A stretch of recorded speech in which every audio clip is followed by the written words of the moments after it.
Vocês já me viram aqui comentando várias vezes sobre Kamen Rider, só que hoje eu vou falar sobre minha outra obsessão de infância, que eram as Tartarugas Ninja. Muita gente já conhece a história de origem das Tartarugas Ninja, mas como é importante para entender alguns fatores relacionados à obra, eu vou tentar resumir aqui um pouquinho como isso aconteceu. As Tartarugas Ninja são criação de dois autores, o Kevin Eastman e o Peter Laird, que se conheceram ali no começo da década de 1980. O Kevin Eastman, na época, ele era bem jovem, ele era um estudante de arte que era muito fã de histórias em quadrinhos e vivia no Maine. E ali, em 1981, ele foi visitar a namorada dele que estudava na Universidade de Massachusetts. E arrumou um bico como cozinheiro de lagostas. E ele era um cara que ele era muito fã de quadrinhos. Ele queria muito ser autor de quadrinhos, tentava entrar no mercado e não sabia como. Um dia ele estava indo para o trabalho e no ônibus ele encontrou um fanzine. Ele começou a ler aquele fanzine e ele achou aquele fanzine muito legal e quis conhecer as pessoas que faziam aquele fanzine. E ver se ele conseguia, através dos contatos do fanzine, começar a publicar as histórias dele. Ele pegou o fanzine, viu o endereço que tinha ali no fanzine e foi até o endereço da editora que era responsável pela publicação. Chegando lá, ele foi recebido e falaram para ele que a editora estava encerrando a publicação, que eles não iam mais fazer aquilo. Só que se ele tinha muito interesse, eles iam dar para ele o endereço de um dos autores que tinha organizado e que publicava histórias naquele fanzine, que era o Peter Laird, que ele morava ali perto de Northampton. O Kevin Eastman ficou muito feliz e entrou em contato com o Peter Laird. Eles conversaram, marcaram de se encontrar. O Eastman foi na casa do Peter Laird, chegou lá para conhecer ele, e os dois contam que ele chegou na casa do Peter Laird e ficou extremamente impactado porque o Peter Laird tinha na casa dele emoldurado um desenho original do Jack Kirby. E o Kevin Eastman é muito fã do Jack Kirby. Para ele, o Kirby era o maior autor de quadrinhos que já existiu. E o Peter Laird também era muito fã do Jack Kirby, achava que o Jack Kirby era o maior autor de quadrinhos que existiu. E o próprio Peter Laird conta que foi amor à primeira vista. Eles se encontraram, se conheceram, os dois eram muito fãs do Jack Kirby e os dois automaticamente ficaram muito amigos. O Peter Laird, ele é uns 8 anos mais velhos que o Kevin Eastman, e o Peter Laird já era um cara formado, ele é formado na Universidade de Artes, só que ele trabalhava fazendo desenho publicitário, porque ele queria ser autor de quadrinhos, mas não conseguia se inserir no mercado de quadrinhos. Ele fazia essas produções de quadrinhos e publicava em fanzines. E os dois ficaram muito amigos, o Eastman teve que voltar lá pro estado dele, só que depois ele voltou para perto de Northampton. O Peter Laird acabou casando, ele e a esposa tinham uma casa que tinha muito espaço, quartos vagos, e propuseram pro Kevin Eastman: vem morar aqui, a gente aluga um quarto para ti. O Eastman foi para lá viver junto ali da casa do Peter Laird, e eles tiveram a ideia de eles montarem um estúdio de quadrinhos, que vai ser o Mirage Studios, que tem esse nome de Mirage porque era uma miragem, porque não existia o estúdio. Eles faziam as histórias em quadrinhos dele na sala. E eles decidiram fazer a primeira história em quadrinhos dele, que foi o Fugitoid. E o Fugitoid, ele é uma história de ficção científica, também com bastante influência do Jack Kirby, que era o grande herói deles. E o Fugitoid é a história de um cientista, que é o professor Honeycutt, que ele vive num planeta que fica muito distante da Terra, que tem toda uma organização política muito específica, né? São vários planetas que eles são administrados por um governo militar, uma ditadura militarista de humanos no espaço. E essa unidade política, que é uma ditadura militar formada por vários planetas, que tem vários extraterrestres estranhos ali, mas quem dirige, quem governa aquilo ali são os humanos, eles estão em guerra com a Federação Triceraton. E a Federação Triceraton é uma outra grande unidade política formada por vários planetas, que também é um modelo político autoritário e militar, só que quem governa eles são uma espécie que são evoluídos de dinossauros que são triceratops antropomorfizados. Então uma guerra entre duas unidades políticas no espaço, uma delas liderada por humanos e outra liderada por esses triceratons, mas ambas são regimes autoritários, eles estão em guerra entre eles, e o professor Honeycutt, ele foi contratado pelo governo dos humanos para criar uma tecnologia de teletransporte a longa distância. Só que o professor Honeycutt, ele não estava interessado em criar essa tecnologia. Ele queria mesmo era criar um capacete que ampliasse as capacidades psíquicas das pessoas. E ele pega os fundos que o governo dá para ele fazer esse teletransporte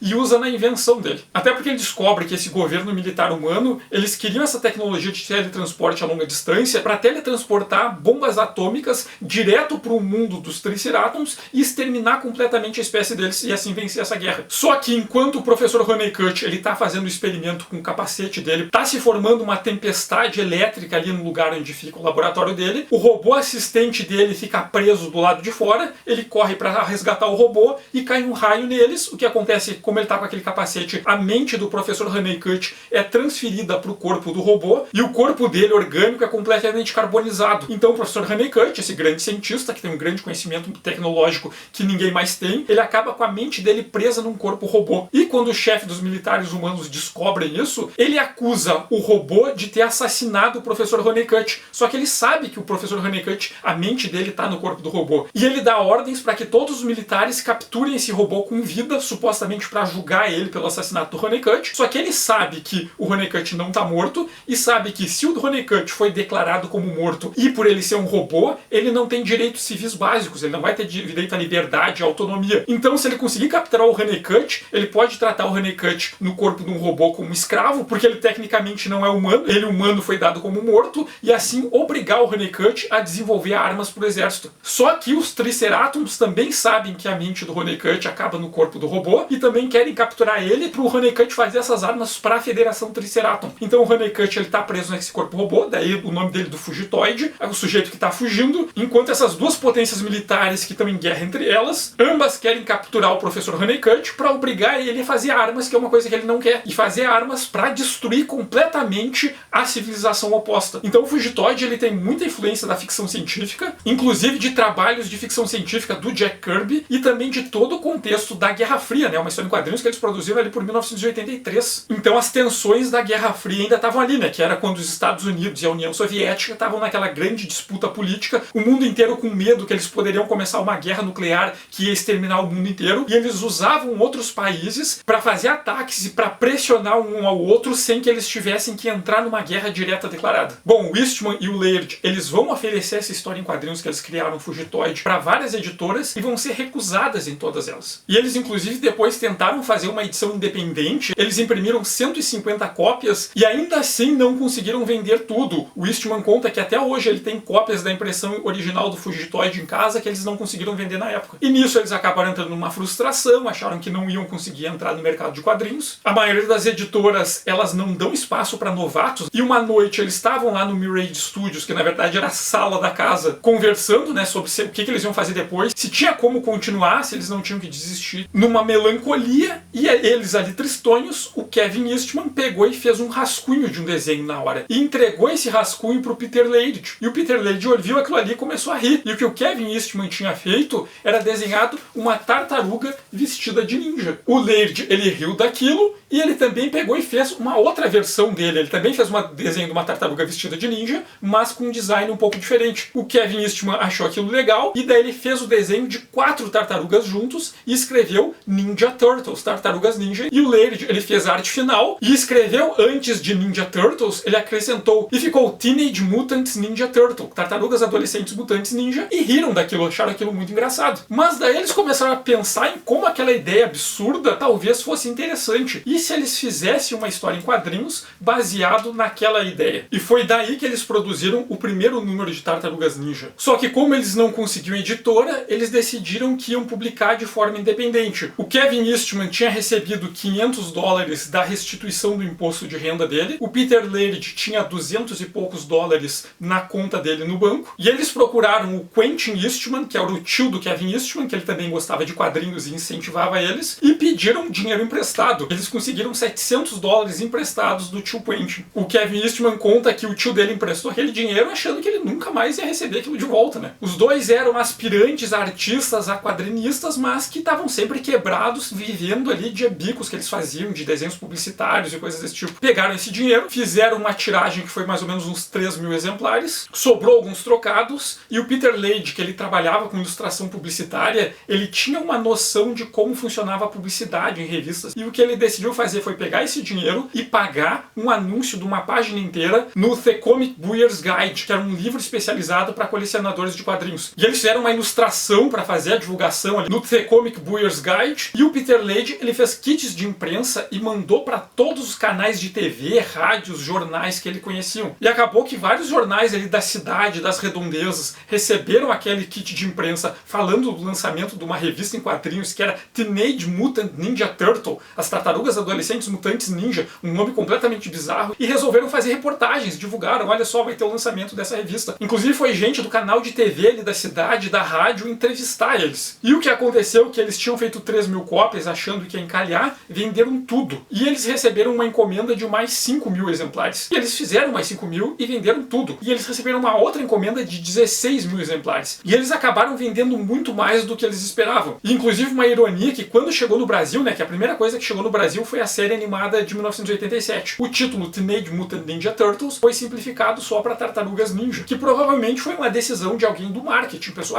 esse título é muito longo, vamos encurtar isso para ser mais fácil de lembrarem, para ser mais fácil de entenderem. Só que o Eastman, ele conta que ele acha que muito do sucesso deles é pelo título. O título deles era tão bizarro, tão inesperado, Tartarugas Adolescentes Mutantes Ninja, que isso despertou a curiosidade nos veículos da imprensa e foram lá ver que diabo é aquilo. E muitos compradores olharam aquela ideia, tartarugas que são adolescentes, que são mutantes e que são ninja ao mesmo tempo. Tipo, aparentemente não combina. Vou comprar pra ver qual é a maluquice disso. Então o Eastman, ele fala que o nome estranho, o nome longo e estranho, inesperado, ajudou muito na divulgação. Ele fala que se ele e o Laird não tivessem escolhido um nome tão estranho, provavelmente eles não teriam feito esse sucesso inicial que acabou alavancando a publicação. E se nós pensarmos, é justamente o contrário, a ideia desse cara da imprensa, do marketing, que pensa, vou criar um nome que é fácil de entender, que é fácil de lembrar, que é fácil de vender. E no caso deles, eles eram artistas completamente independentes, sem um pessoal do marketing, sem um grupo de executivos que estão investindo ali, eles tinham liberdade criativa total, eles podiam fazer a maluquice total, e foi essa maluquice que ajudou eles a se destacar ali no mercado, nas prateleiras. Olhar aquela revista com nome estranho e pensar, eu vou comprar. Quando eles publicaram o número 2 da revista, as pré-vendas foram de 15 mil exemplares. Quando eles publicaram o número 3, as pré-vendas foram de 50 mil exemplares. Daí chegou num ponto que eles perceberam que se eles conseguissem produzir a revista a cada 2 meses, eles ganhavam mais dinheiro do que nos trabalhos deles até então. Então eles largaram tudo e começaram a se dedicar a só fazer história em quadrinhos. Então Tartarugas Ninja é um grande exemplo de quadrinhos independente, completamente autoral, em que autores que sonhavam em ser artistas, que viviam em condições bem precárias, conseguiram só com o trabalho deles, só com a produção artística deles de forma totalmente independente, se destacar no mercado e virar um sucesso assim que não tinha referência até então. Não tinha acontecido de um autor de quadrinhos independente ser tão bem recebido no mercado e fazer um sucesso assim tão grande em tão pouco tempo. Sem nenhuma grande editora por trás, nenhum grande investidor por trás. E daí o que vai acontecer é que eles vão se tornar um sucesso ali nas histórias em quadrinhos, independentes, mas não vai ser fácil, né? Vai ser bem complicado para eles. Tanto o Eastman quanto o Laird falam como eles tiveram que aprender muita coisa, aprender a lidar com distribuidores, com as lojas e tal, para conseguir dar conta daquilo. Só que o sucesso financeiro deles vai acontecer mesmo quando eles foram procurados pelo Mark Friedman. Mark Friedman era um sujeito que ele trabalhava fazendo licenciamento de marcas entre autores e empresas que vendiam produtos licenciados. Ele chegou a trabalhar para outras empresas, ele estava começando a carreira dele independente. Ele conta que ele também era um pé rapado na época, mas olhou Tartarugas Ninja e pensou,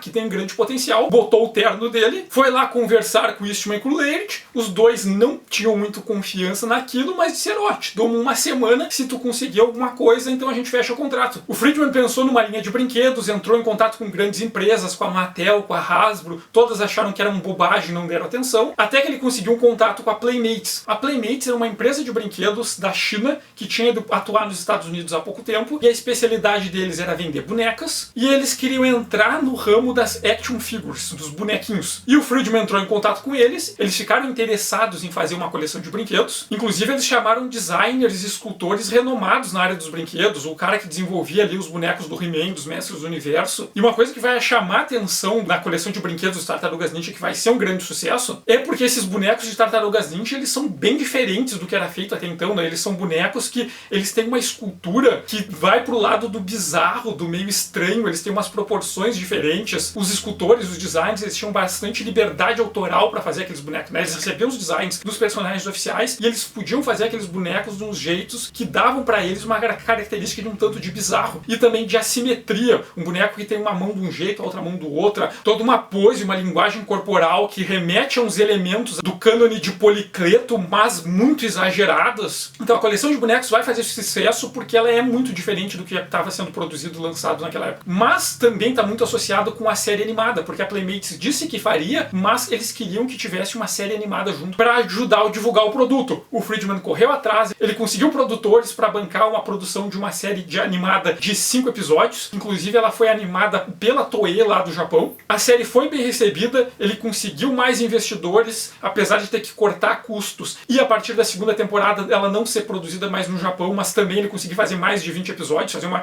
temporada longa. A série vai ser um sucesso, os brinquedos, os bonecos vão vender muito, a série vai ficar muito conhecida e a Tartarugas Ninja vai se tornar um sucesso comercial. E o Eastman e o Laird, a partir de então, eles vão começar a ganhar muito dinheiro com Tartarugas Ninja. Ao mesmo tempo que eles estão produzindo as histórias em quadrinhos, tem um monte de outros produtos licenciados, tem a série animada, que inclusive eles não tinham tanto controle assim quanto eles queriam, tem muita coisa que o Peter Laird não gosta da série animada de 1987, mas pro sucesso comercial deles aquilo foi muito bem. E ganhando muito dinheiro, as vendas das revistas dele também começaram a vender mais, e eles puderam expandir os negócios do Mirage Studios. E o negócio do Mirage Studios começou a crescer, eles queriam fazer as Tartarugas Ninja, mas eles também queriam trabalhar com outras coisas. Eles tinham outras ideias, queriam produzir outras histórias em quadrinhos. E eles não estavam mais dando conta daquilo, e eles perceberam que eles não iam conseguir fazer sozinhos, que eles precisavam de uma equipe. Então o que eles fizeram foi que, no momento, o Eastman e o Laird, eles decidiram que eles iam se revezar, eles iam se alternar em quem fazia as edições, e eles contrataram uma equipe que era para ajudar eles, primeiro para fazer a arte final e o letreiramento, e depois alguns desses autores começaram a desenhar também, e também até escrever alguns roteiros. E daí nessa equipe tinha o Jim Lawson, o Steve Levine, o Ryan Brown, o Mike Dooney. Então eles montaram uma equipe de artistas em que eles confiavam. Primeiro esse pessoal fazia o letramento, fazia a arte final, daí eles viram que eles eram de confiança, foram dando espaço para eles desenharem também. E em alguns momentos eles até acabam fazendo alguns roteiros. E essa é a história de produção de Tartarugas Ninja, tá? Mas sobre o que é Tartarugas Ninja? A história original de Tartarugas Ninja é uma grande paródia. As grandes influências que o próprio Eastman e o Laird falam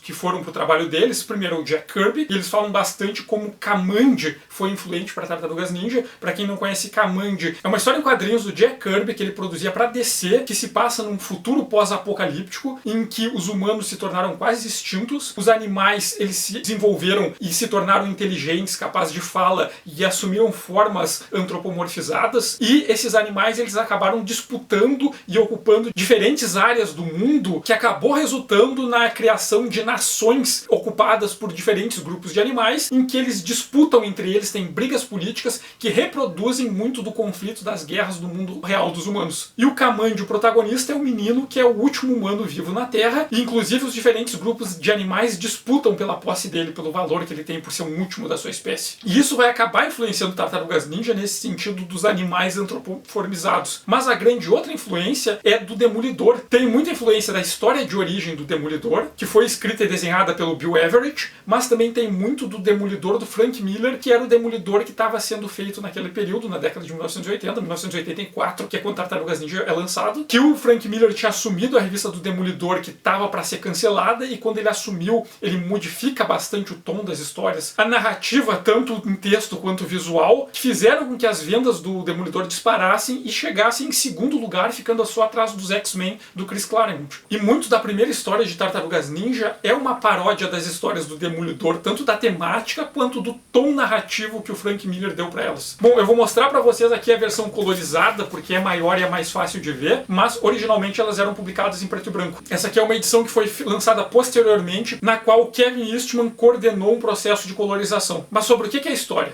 A história das Tartarugas Ninja fala sobre 4 irmãos que são tartarugas adolescentes, mutantes e ninja, como diz o título, e eles são filhos e discípulos de um rato chamado Splinter. E o Splinter conta pra eles, depois deles vencerem a primeira batalha deles contra uma gangue de rua, o Splinter decide que tá no momento deles ouvirem a história que ele tem pra contar. O Splinter conta que ele pertencia a um grande guerreiro japonês chamado Hamato Yoshi, e o Hamato Yoshi, ele era um ninja de um clã chamado Foot Clan, o clã do pé, que já é uma brincadeira com o The Hand, a mão, que é o clã de inimigos do Demolidor, que na tradução em português geralmente vira o tentáculo. O Hamato Yoshi era o maior guerreiro ninja do clã do pé, e ele era apaixonado por uma mulher chamada Shanten. Só que existia um outro grande ninja do clã do pé, que era o Orokunagi, que também era interessado nessa mulher, e eles disputavam o amor da Shen. Só que a Shanten, ela escolheu o Hamato Yoshi e recusou as investidas do Orokunagi. Ele ficou muito ofendido e espancou ela. E enquanto ele estava espancando ela, chegou o Hamato Yoshi e, para defender ela, lutou contra o Orokunagi e acabou matando o Orokunagi numa disputa, num combate. Aquilo ali foi uma desgraça para ele, porque ele matou um membro do próprio clã dele. Então ele tinha duas saídas, né? Ou ele se matava, fazia o seppuku, ou ele ia embora daquele lugar. Ele decidiu, ele e a Shanten, ir embora do Japão e foram para Nova York, e ele levou o rato de estimação dele. E enquanto ele treinava as técnicas de ninja dele, os ninjitsus dele, nome, o rato observava na gaiola, imitava os movimentos e ia aprendendo as técnicas. Só que eles viveram felizes por vários anos em Nova York, só que o Orokunagi, ele tinha um irmão mais novo, que se chamava Orokusaki, e o Orokusaki, ele queria vingança. Ele era uma criança quando o irmão dele morreu, mas ele passou anos treinando até virar um ninja extremamente hábil de elite. E ele foi nomeado para liderar uma ramificação do clã do pé em Nova York. Quando ele chegou em Nova York, ele decidiu que ia vingar o irmão dele. E foi até o apartamento onde o Hamato Yoshi vivia com a Shanten e matou os dois. Só que enquanto ele matava os dois, ele quebrou a gaiola e o rato esse de estimação acabou fugindo. O que aconteceu um dia foi a história de origem do Demolidor. Estava um homem cego atravessando a rua quando viu um caminhão em alta velocidade. Um menino viu que o homem ia ser atropelado, pulou para salvar o homem, o caminhão deu uma freada brusca, saltou um vidro, uma substância radioativa, acertou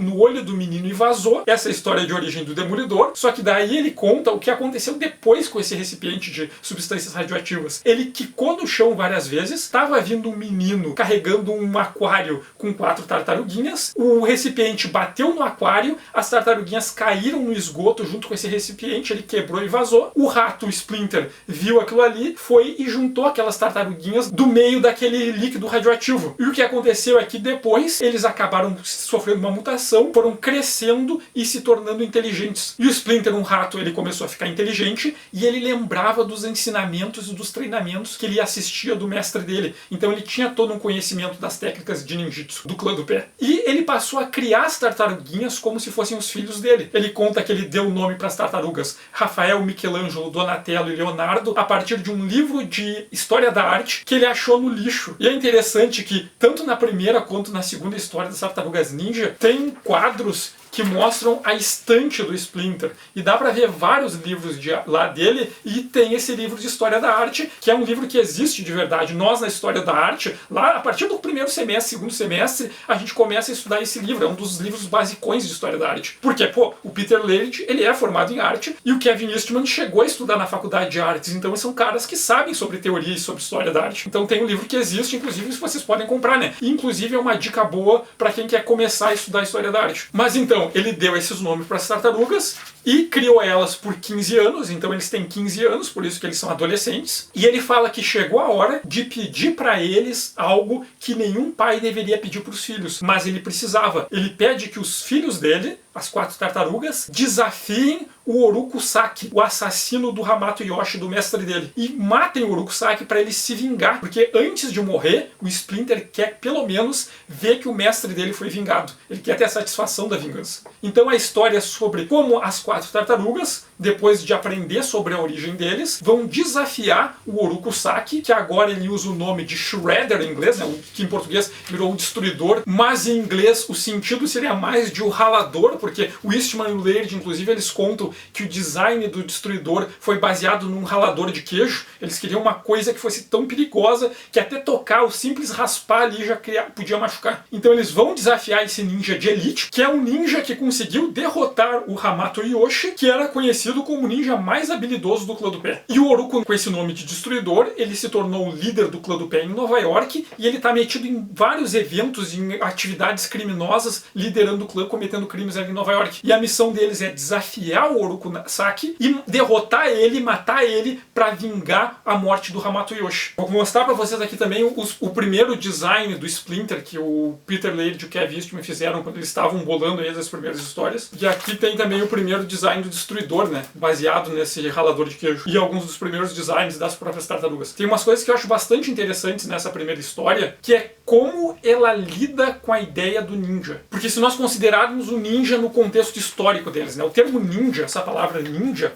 ela é uma palavra em japonês, mas ela é um neologismo, é uma palavra que começa a ser usada, se propaga ali, no pós-Segunda Guerra Mundial. E ela vai começar a ser usada justamente na literatura, no kamishibai e nas histórias em quadrinhos. Depois vai para cinema, para animação, para outras mídias. E o ninja, ela é composta de 2 ideogramas. Um deles está associado com a ideia de se esconder, de ser sorrateiro, e o ja tem a ver com a pessoa, um sujeito que pratica ação, então a ideia de uma pessoa que se esconde, uma pessoa que é sorrateira. Mas esse termo é um neologismo, ele deriva do primeiro kanji, que no Japão antigo era usado sozinho, esse nin, que ele sozinho tem a pronúncia de shinobi, que é a ideia do sujeito, o que se esconde, né, o que se oculta, o que é sorrateiro e tal. E no Japão antigo, a ideia do shinobi, ele tinha mais de um uso, mais de um sentido. Inclusive a própria atividade do shinobi depende da região do Japão, depende de em qual época, tinha palavras específicas que eram usadas naquela região específica. Só que shinobi era a palavra que era conhecida no país inteiro, ou quase todo o país. E o shinobi, ele é tanto usado para a ideia do espião, tinham sujeitos que iam em missões infiltradas. O cara tem que se infiltrar lá num território de um outro daimyo ou de um outro samurai e tem que entrar lá para roubar informações, obter informações e tal. O termo shinobi era usado para esses sujeitos, inclusive para samurais que iam disfarçados se infiltrar num lugar para obter informação. Só que além do shinobi nesse sentido, que tem um sentido que tem muito a ver com um ato específico, um trabalho específico, um samurai que é mandado numa missão oculta, que ele vai com uma identidade falsa para roubar uma informação, ele está sendo um shinobi, mas ele está sendo um shinobi que é um trabalho dele do momento, ele é uma missão que ele é shinobi. Existiam os shinobis, que eram os shinobis profissionais, que eram clãs inteiros de shinobi, todos dedicados a isso. E eram shinobis que eles não eram samurais. A função principal deles era ser shinobi. E os clãs mais famosos que trabalhavam com isso eram os Koga, os Iga e os Fuma. Mas tinham várias outras ramificações. Inclusive esses próprios clãs tiveram divergências, pessoas que saíram dos clãs e fundaram seus pequenos clãs e tal. E os shinobis, eles não eram samurais. E por não ser samurai, eles tinham um modo de vida que era muito diferente, né? A estrutura de um clã shinobi geralmente era em volta de um patriarca. Tinha um grande patriarca, um antepassado ali daquela família, ele era o líder, e os outros membros deveriam obediência a esse patriarca. E esse patriarca, ele podia ser contratado. Então precisava de alguém que fizesse trabalhos de shinobi na guerra, dessas missões de infiltração,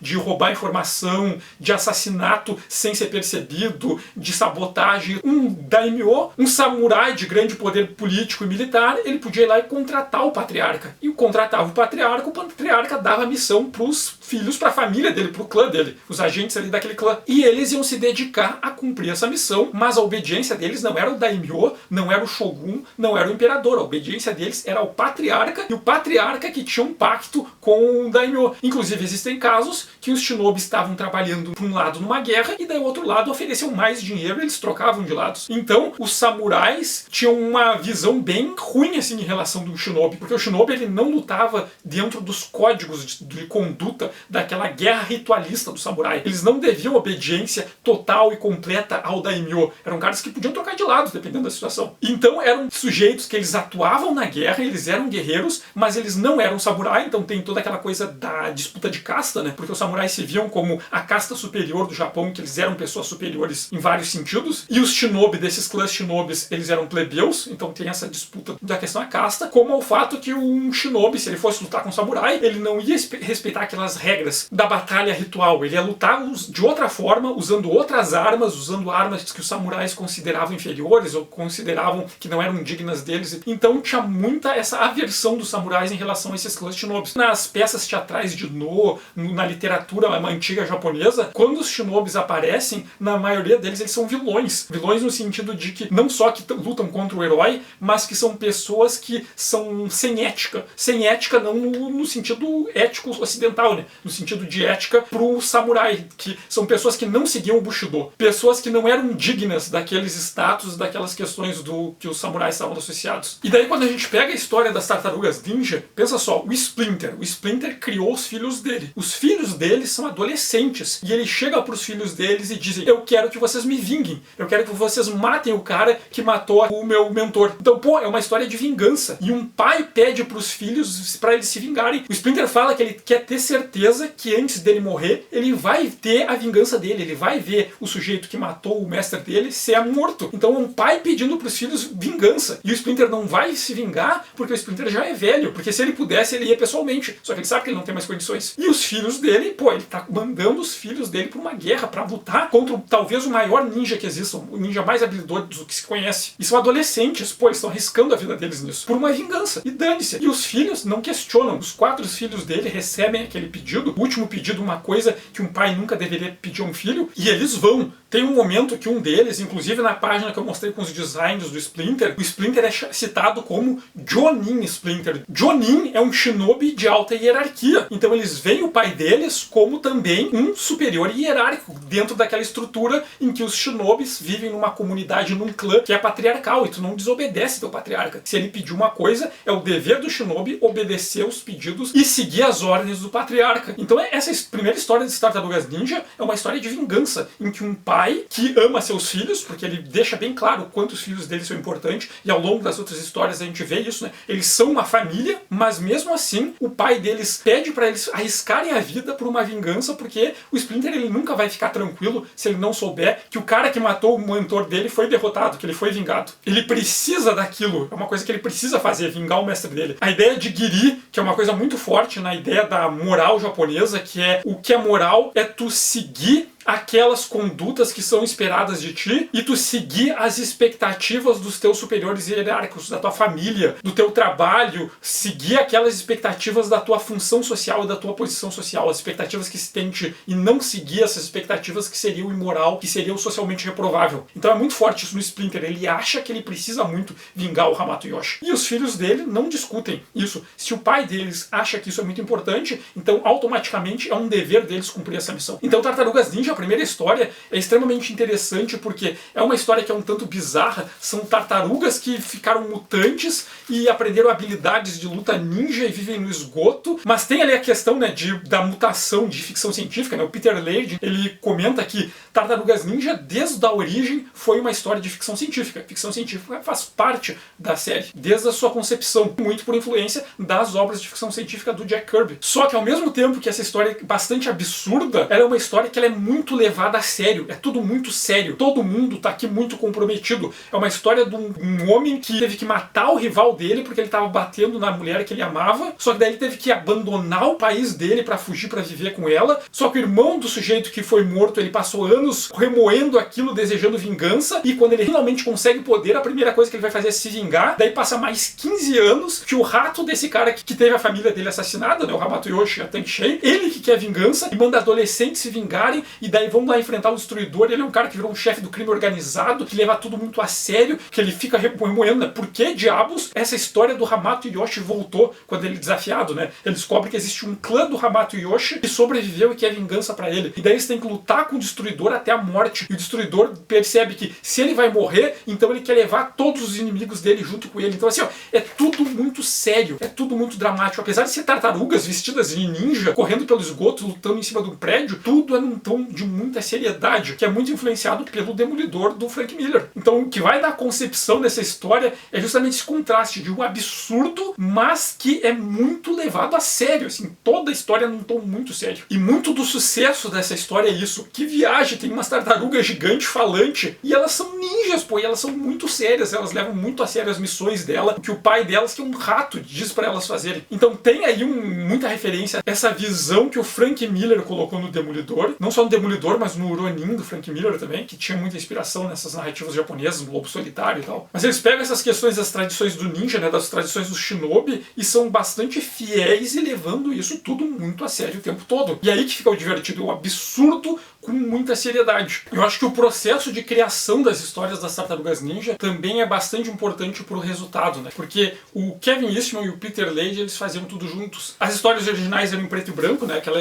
versão colorida ali é uma que foi publicada depois. E eles faziam juntos, eles conversavam juntos para pensar nas ideias, bolavam as histórias juntos, depois eles faziam os layouts juntos. Na hora de desenhar as páginas, um pegava a página, fazia uns desenhos, passava pro outro, o outro fazia mais uns desenhos, mas não só faziam outros quadros, outros personagens, eles desenhavam por cima do desenho um do outro, ele fazia ajustes nos desenhos, daí devolvia e o primeiro fazia mais ajustes, e daí na hora de fazer arte final, um fazia um pouco da arte final da página, um outro fazia o outro pouco. Então no desenho de uma página de Tartarugas Ninja tem muito do Peter Laird e do Kevin Eastman, um por cima do outro e depois o outro por cima do um. Então tem muito eles pegar, redesenhar e redesenhar em cima do redesenho e redesenhar de novo em cima do redesenho e assim sucessivamente. Então é um trabalho que é muito coletivo. Tu vê ali que tem muito dos dois naquilo ali. Tartarugas Ninja é do jeito que é, justamente pelo encontro desses dois caras, que conseguiram sincronizar. Como Peter Laird disse, eles se conheceram e foi amor à primeira vista, eles se sincronizaram na hora. Sabe aquilo que o Stan Lee falava dos parceiros deles, que eles faziam faziam juntos as histórias e tal, que era tudo balela. No caso do Eastman e do Laird era verdade, eles realmente faziam tudo junto. O desenho deles tem essas influências dessas histórias do Frank Miller, muito no contraste, mas também tem muita influência dos quadrinhos independentes, né? Tu vê ali que uma coisa que era muito comum nos comics, olha os cenários, a gente vê que tem aquelas estruturas, aqueles prédios, que numa história em quadrinhos de uma grande editora, se pegar uma história da Marvel e da DC, vocês vão ver que aqueles cenários, na hora de fazer a arte final, eles usavam régua para os prédios ficarem tudo alinhados, certinhos. Quando tu olha aqui os desenhos das Tartarugas Ninja, tem aqueles prédios, tu vê que tem uma simetria ali, mas que a arte final foi feita à mão, porque tem alguns momentos que a linha dá uma tremidinha, que a linha tá mais grossa e fica mais fina, ou tá mais fina e fica mais grossa, que as linhas paralelas não são exatamente paralelas. Isso é uma coisa que é da arte final, que é feita à mão sem a régua, e que é muito comum no estilo dos desenhos do pessoal dos cômics, que era muito comum no Crumb, em todo o pessoal ali da Zap Comics, e em outros quadrinhos independentes. É uma coisa que é de estilo mesmo. Mas para compor as páginas, eles faziam aquela técnica que é o dual shading. Eles usavam um papel especial que, quando tu molha esse papel com uma substância química específica, o papel ele muda de cor e vira uns tons diferentes de cor, dá uma textura para ele. E eles faziam um sombreamento a partir disso. Uma das coisas que eu acho bastante diferente, assim, se tu olhar da versão preto e branco para essa impressão colorida que eu mostrei, é que apesar dessa republicação que foi feita posterior a ser colorida a partir do trabalho do Kevin Eastman, né? O Kevin Eastman coloriu várias partes, e o que ele não coloriu pessoalmente, ele que deu a indicação de cores, eu acho que a versão colorida, ela perde muito em relação ao trabalho desse efeito de sombreamento que o Laird e o Eastman faziam com essa técnica do dual shade. Por exemplo, se a gente pegar essa imagem aqui, que eu acho que dá bastante para ver essa diferença, que aparece essa rua com uma iluminação vinda de cima. Tem ali o foco da luz e fica só aquele círculo onde está iluminado e o resto está escuro, que tem muita influência desses outros quadrinhos dos anos 80 que estavam acontecendo na época ali, muito do trabalho do Frank Miller, né? Frank Miller retoma muito essa questão do contraste, que aparecia em quadrinhos dos Estados Unidos lá nos anos 30, 40 e que nos anos 60 acabou diminuindo. Mas se a gente comparar com a versão colorida dá esses efeitos de cores e tal, até é legalzinho, mas todo esse efeito do contraste, dessa tensão em claro e escuro, ela se perde, assim. E inclusive a própria versão preto e branco ainda se perde, porque eu tenho uma outra edição aqui, que é um facsímile das páginas originais. Tipo, ela não é feita a partir da primeira impressão, mas sim a partir das páginas originais feitas pelo Eastman e pelo Laird. E a gente percebe que esses efeitos de dual shading no original, eles não são preto e branco, porque esse papel especial ele faz um efeito em tom de castanho, que quando eles imprimiam no preto e branco, muito se perdia. Mas quando se olha o original nesses efeitos de castanho, os desenhos são ainda mais bonitos. Esse trabalho que eles fazem com luz e sombra assim, é um bagulho ainda mais impressionante. Então até a impressão original em preto e branco não dá conta do trabalho que eles faziam ali de sombreamento das histórias. E a versão colorida perde muito, assim. Então eu acho essa original. Inclusive ela é menor porque ela é do tamanho que são as páginas originais. Como essas páginas que fazem esse efeito elas eram muito caras e eles tinham pouco dinheiro na época, eles pegavam uma folha e dividiam no meio para transformá-las em 2 páginas. Então as páginas originais são menorzinhas, assim. Isso aqui é uma edição que eu tenho que é de 2014, que vinha como brinde da edição de 2014 do Teenage Mutant Ninja Turtles Ultimate Visual History, que é um livro que fala sobre a história das Tartarugas Ninja até 2014, que foi quando elas completaram 30 anos. Inclusive esse ano, agora 2024, saiu uma versão atualizada desse livro, que eu não sei se vem com essa aqui, mas essa publicação que eu tenho é essa facsímile dos originais, que inclusive dá pra notar que esse Leonardo aqui no começo, que faz uma dedicatória pro Frank Miller e pro Jack Kirby, no original ele foi feito num outro papel e foi colado em cima. Inclusive tem as linhas azuis aqui que marcam o recorte da página, que na impressão elas desapareciam. Então a partir desse trabalho dá pra ter uma noção do desenho original, né, de como eram as páginas originais com esse efeito de sombreamento que eles faziam, que eu acho assim, absurdamente lindo, né? Mas voltando para as histórias, eles perceberam que a revista deles tinha feito muito sucesso, um sucesso inesperado, e que eles tinham saído, eles tinham chance de publicar mais histórias, e eles decidiram fazer uma continuação. Só que beleza, a primeira história é uma história de vingança, baseado no Demolidor, em todo o tom do Frank Miller. Eles criaram um grande vilão, que era o Destruidor, só que, pô, eles mataram um grande vilão na primeira história. E agora, o que eles vão fazer? Então eles tinham que pensar numa nova ideia para trabalhar, porque o grande vilão deles, a grande ameaça, estava morta. Então eles tiveram que criar um novo vilão, e também deram um novo tom para a história, né? Porque na segunda história a gente tem um novo vilão, que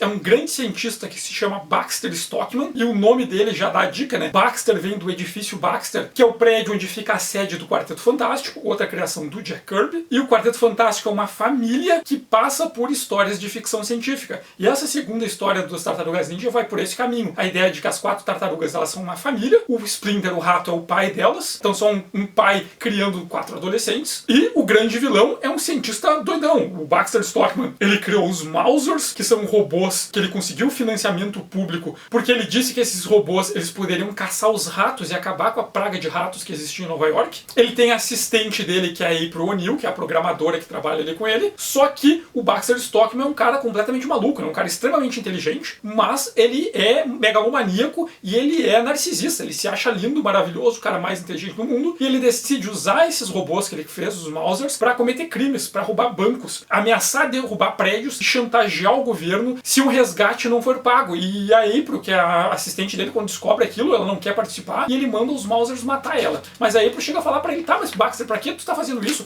Tu é um cientista, tu já tem dinheiro. E ele fala que ele faz aquilo pela diversão. Então é um cara megalomaníaco que tá fazendo esses ataques criminosos por se divertir. E acaba que os Mausers perseguem a April até os esgotos. Lá ela é salva pelas Tartarugas Ninja, que levam até ela lá o esconderijo deles, que fica nos esgotos. O Splinter conta a história deles pra ela, e eles decidem ajudar a April a impedir que o Baxter derrube vários prédios de Nova York e mate um monte de gente pra se divertir. E essa história, ela é muito mais uma história do Quarteto Fantástico do que uma história do Demolidor. Ela é uma história que ela não se leva tão a sério naquele sentido das obras do Frank Miller, do Demolidor, ninjas, e nós temos que matar o cara pra se vingar, tudo muito sério. Não, ela entra nesse esquema da ficção científica, tem um cientista maluco que faz robôs, eles têm que invadir o laboratório do Baxter, e tem toda aquela coisa de lidar com o ego do Baxter, ele não quer colaborar, e eles são uma família lidando com isso, que ficam amigos da April. Então assim, essa história ela puxa muito mais pro Jack Kirby do que pro Frank Miller. E o que aconteceu é que a história foi um sucesso, de novo, a revista vendeu ainda mais exemplares que o número 1, e eles perceberam que dava pra continuar, que eles decidiram ler de Eastman que eles queriam fazer a publicação bimestral, e eles precisavam de uma nova história, só que, pô, o grande vilão deles, o Destruidor, estava morto, o segundo grande vilão deles, o Baxter Stockman, depois acaba sendo preso, e eles de novo estão sem vilão. Mas não importa, porque o número 3, eles descobrem que o Splinter desapareceu, e o desaparecimento do Splinter é algo importante, porque em releituras posteriores, em quase todas, tem um momento em que o Splinter desaparece e eles são adolescentes, e pela primeira vez eles têm que lidar com a ausência do pai deles. E o pai deles ensinou eles a ser shinobi, a se esconderem, até porque eles sabem que se eles forem para a superfície, eles vão ser tratados com preconceito, vão ser tratados como monstros e vão ser agredidos. Então, nesse momento, eles sabem que eles não podem ir para o mundo superior sozinhos, eles não têm que confiar, eles vão ser agredidos,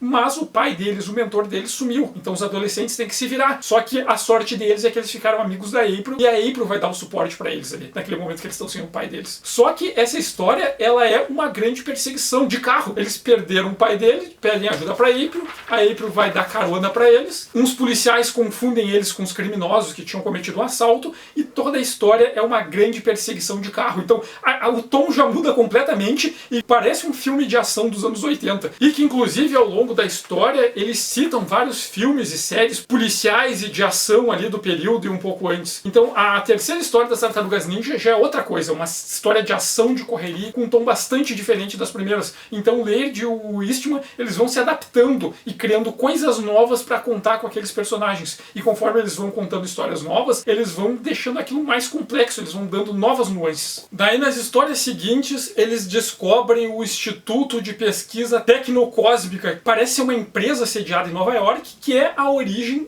da substância que transformou eles em mutantes. E essa organização, eles capturaram um Splinter. E eles querem entender, pô, como é que eles viraram o que eles são, de onde é que eles vieram, o que é aquela coisa que transformou eles. E eles descobrem que essa suposta empresa, na verdade, é uma empresa que é administrada por extraterrestres, criaturas que são os alienígenas Utron, que eles têm a aparência de cérebros com rostos e tentáculos, e eles usam corpos robôs para fingirem que são pessoas em se infiltrar e caminhar entre os humanos. Nessa confusão, eles acabam entrando num teletransporte, eles são transportados para outro planeta e acabam se encontrando com o Fugitoid. Depois, quando eles vão lá nesse planeta, eles entram na guerra entre os humanos e os Triceratons, tem que lutar numa arena dos Triceratons. Quando eles conseguem voltar para a Terra, o Fugitoid vem junto e vem uma tropa de soldados Triceratons que eles têm que lidar. Até que eles acabam descobrindo que esses alienígenas que estão ali, os Utrons, eles estão na Terra porque eles encalharam na Terra, a nave deles caiu, foi danificada, eles não têm como ir embora, e eles passaram as últimas décadas desenvolvendo o Transmat, que é um equipamento de teletransporte de longa distância para conseguir voltar para casa. E o resíduo que transformou eles em mutante, na verdade é um efeito colateral, é um resíduo do processo de criação do teletransporte deles. Então, de novo, eles têm que lidar com outra questão, e além deles serem adolescentes, que é lidar com a ideia de que eles não são especiais. Aquilo que transformou eles era só um resíduo, um acidente, consequência de um processo de industrialização para criar uma tecnologia que não tinha nada a ver com eles. Então, toda essa confusão, encontrando Fugitoide, os Ultrons indo para o espaço, de novo é muita ficção científica, de novo inspirado lá naqueles trabalhos do Jack Kirby, né? Como eu comentei, o Laird diz, Tartarugas Ninja, desde o início, é uma história de ficção científica. Faz parte inseparável da série essa temática de ficção científica. Conforme eles vão fazendo novas histórias, cada vez o Laird e o Eastman, eles começam a inserir temas novos e deixando os personagens um tanto mais complexos. E tem um momento, ali ainda quando eles estavam no começo, além da revista principal, eles acabam fazendo edições especiais, cada uma delas voltada a um dos irmãos Tartaruga. E a primeira delas é a do Rafael, e na história do Rafael é inserido um personagem que vai ser bastante importante para a série, que é o Casey Jones, que é um personagem que eu gosto bastante. O Rafael, ele tem uma personalidade que é um tanto explosiva, ele é bastante impulsivo, é um sujeito que ele não sabe lidar muito bem com as emoções dele, e que tem tudo a ver com o fato dele ser um adolescente, né? Aquele sujeito que ele não sabe lidar com as emoções, ele meio que explode. E como o Leonardo é o oposto dele, é aquele sujeito que é extremamente concentrado, metódico, que valoriza a ideia de autocontrole e de disciplina, os dois acabam brigando bastante. E nessa história específica voltada para o Rafael tem um desses rompantes de fúria, de explosão emocional dele, e fica bravo e sai pra rua, e andando pela rua acaba encontrando o Casey Jones. O Casey, ele é um jovem também, que é bastante fã de televisão, daí aparece na introdução dele, ele vendo filmes de ação, de tiro, de explosão, e vê aqueles filmes de policiais dos anos 80, aqueles dos heróis brucutus contra criminosos, e ele acha que é uma boa ideia ele sair combater o crime. Então ele se arma com tacos de vários esportes, hóquei, beisebol, golfe, e decide que vai sair para combater o crime, e usando uma máscara de hóquei, e essa máscara de hóquei lembra bastante o rosto de uma caveira. E o Casey, ele vai sair para combater o crime, mas o Casey é um sujeito com tendências, pelo menos no início, a ser extremamente violento. Ele vai lá e vai querer espancar os caras. Esse cara roubou uma bolsa, e se deixar ele vai quebrar todos os ossos do sujeito, vai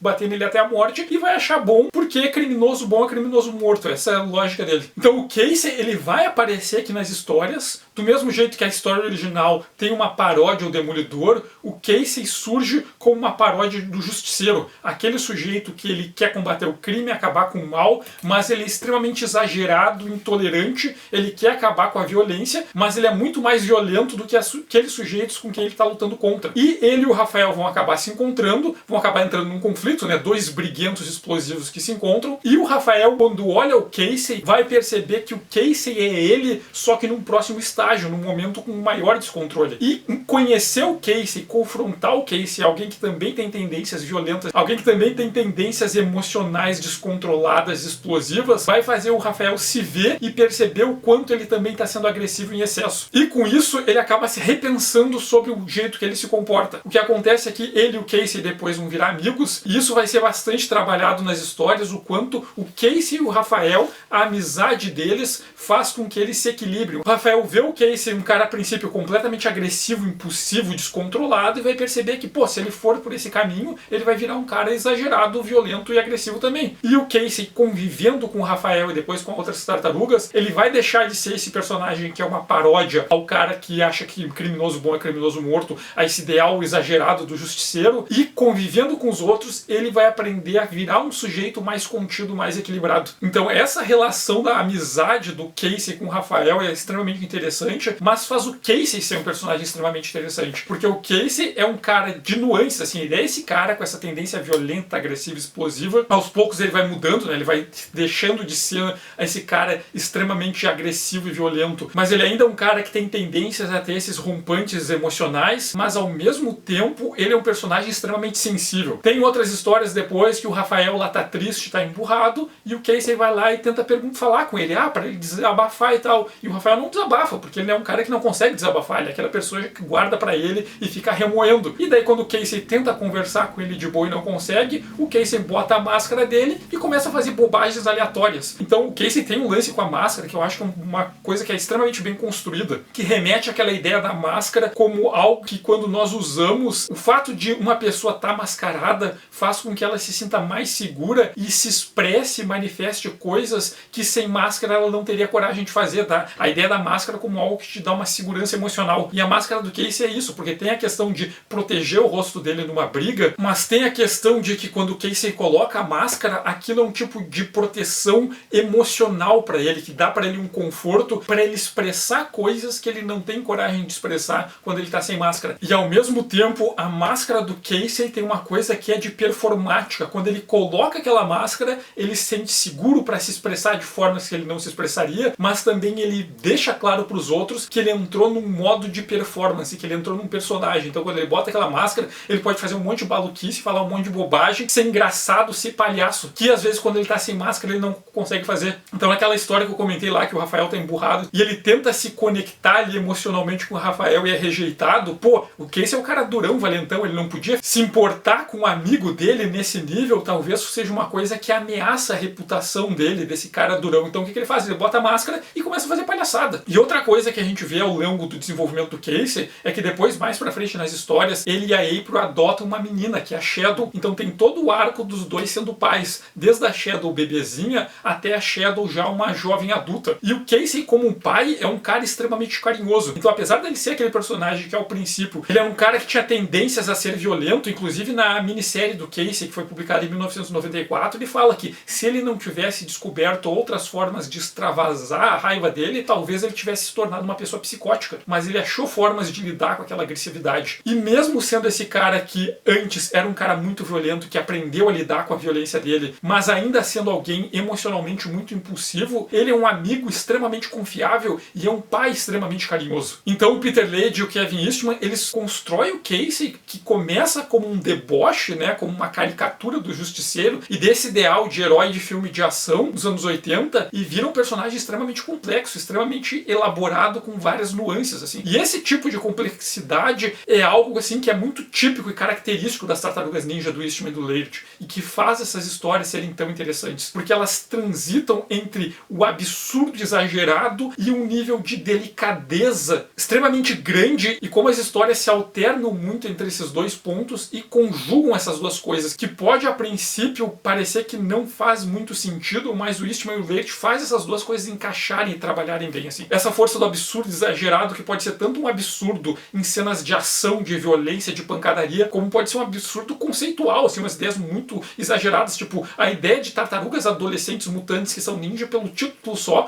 já é absurdo, mas tem outras coisas absurdas e exageradas, em alguns momentos é algo extremamente sutil e delicado e é todo introspectivo. Pra vocês terem uma ideia, assim, por exemplo, o número 14. O número 14 se passa num período em que os protagonistas, eles tiveram que fugir de Nova York para se esconder do clã do pé, e eles estão escondidos num rancho da família do Casey que fica perto de Northampton. Nessa história, eles estão escondidos lá, a April arrumou um emprego, né, para conseguir ajudar a sustentar eles, porque as tartarugas não podem trabalhar porque, pô, eles são tartarugas, eles têm que estar escondidos, e o Casey tá andando pela cidade, que é a cidade da infância dele, olhando as coisas que ele via quando era criança, se lembrando da adolescência, inclusive procurando crimes, né, para procurar briga, porque é um cara que ele gosta de brigar para descarregar esses impulsos emocionais que ele não sabe lidar, e ele tá lá de máscara. Então ele tá lá performando esse personagem que ele criou pra ele, né, quando ele tá de máscara atuando como esse vigilante. E chega um momento em que ele descobre que uma estátua de uma vaca dourada que ficava no letreiro da lanchonete que ele frequentava desapareceu. E ele fica completamente obcecado que ele tem que encontrar a vaca. O que aconteceu com a vaca do letreiro que desapareceu? E basicamente a história é o Casey obcecado em encontrar essa vaca e ele andando pela cidade, investigando coisas, obrigando os outros personagens, as tartarugas e até a April, a acompanhar ele nessa maluquice de encontrar a vaca, que todo mundo acha a princípio que é uma bobagem. Só que tem uma baita de uma conspiração envolvendo ali crime organizado, detetives, procurando um tesouro. Tem toda uma conspiração enorme e toda a história em torno deles tentando encontrar a estátua da vaca que ficava no letreiro da lanchonete que o Casey frequentava quando ele era criança e quando ele era adolescente. Que é uma premissa meio absurda, assim, que não tem absolutamente nada a ver com aquelas temáticas de ficção científica, contra enfrentar os ninjas ali naquele tom completamente sério da primeira história, ou se cientista maluco que é o Baxter Stockman, que remete lá às histórias do Quarteto Fantástico, ou então aquela ficção científica espacial do período ali que eles encontram o Fugitoide, que eles lutam contra a Federação Triceraton. É uma coisa extremamente mundana, eles numa cidade ali meio do interior, atrás da estátua da vaca do letreiro de uma loja, a história é sobre isso. E mesmo sendo sobre isso, o Laird e o Eastman conseguem trabalhar e desenvolver bem os personagens, inclusive dando ênfase nesse lado maluco do Casey. Então é um bagulho completamente absurdo, que a princípio parece que não tem nada a ver. Agora, se nós pegarmos outro número, por exemplo, o número 28. Esse número 28, o Kevin Eastman e o Peter Laird, eles são editores, eles supervisionam, mas o roteiro e o desenho não é de nenhum deles. Quem escreveu os roteiros e desenhou esse número foram o Stephen Murphy e o Jim Lawson, que eram colaboradores deles nas outras histórias, né? Eles já estavam desenhando, fazendo arte final, fazendo letreiramento e tal, e aos poucos o Laird e o Eastman foram dando espaço para eles fazerem suas próprias histórias. E essa história é uma história extremamente introspectiva. Ela é narrada pela April, e estão eles lá no interior, no rio, e eles resolvem descer o rio de jangada para pensar sobre as coisas que eles tinham passado até aquele momento.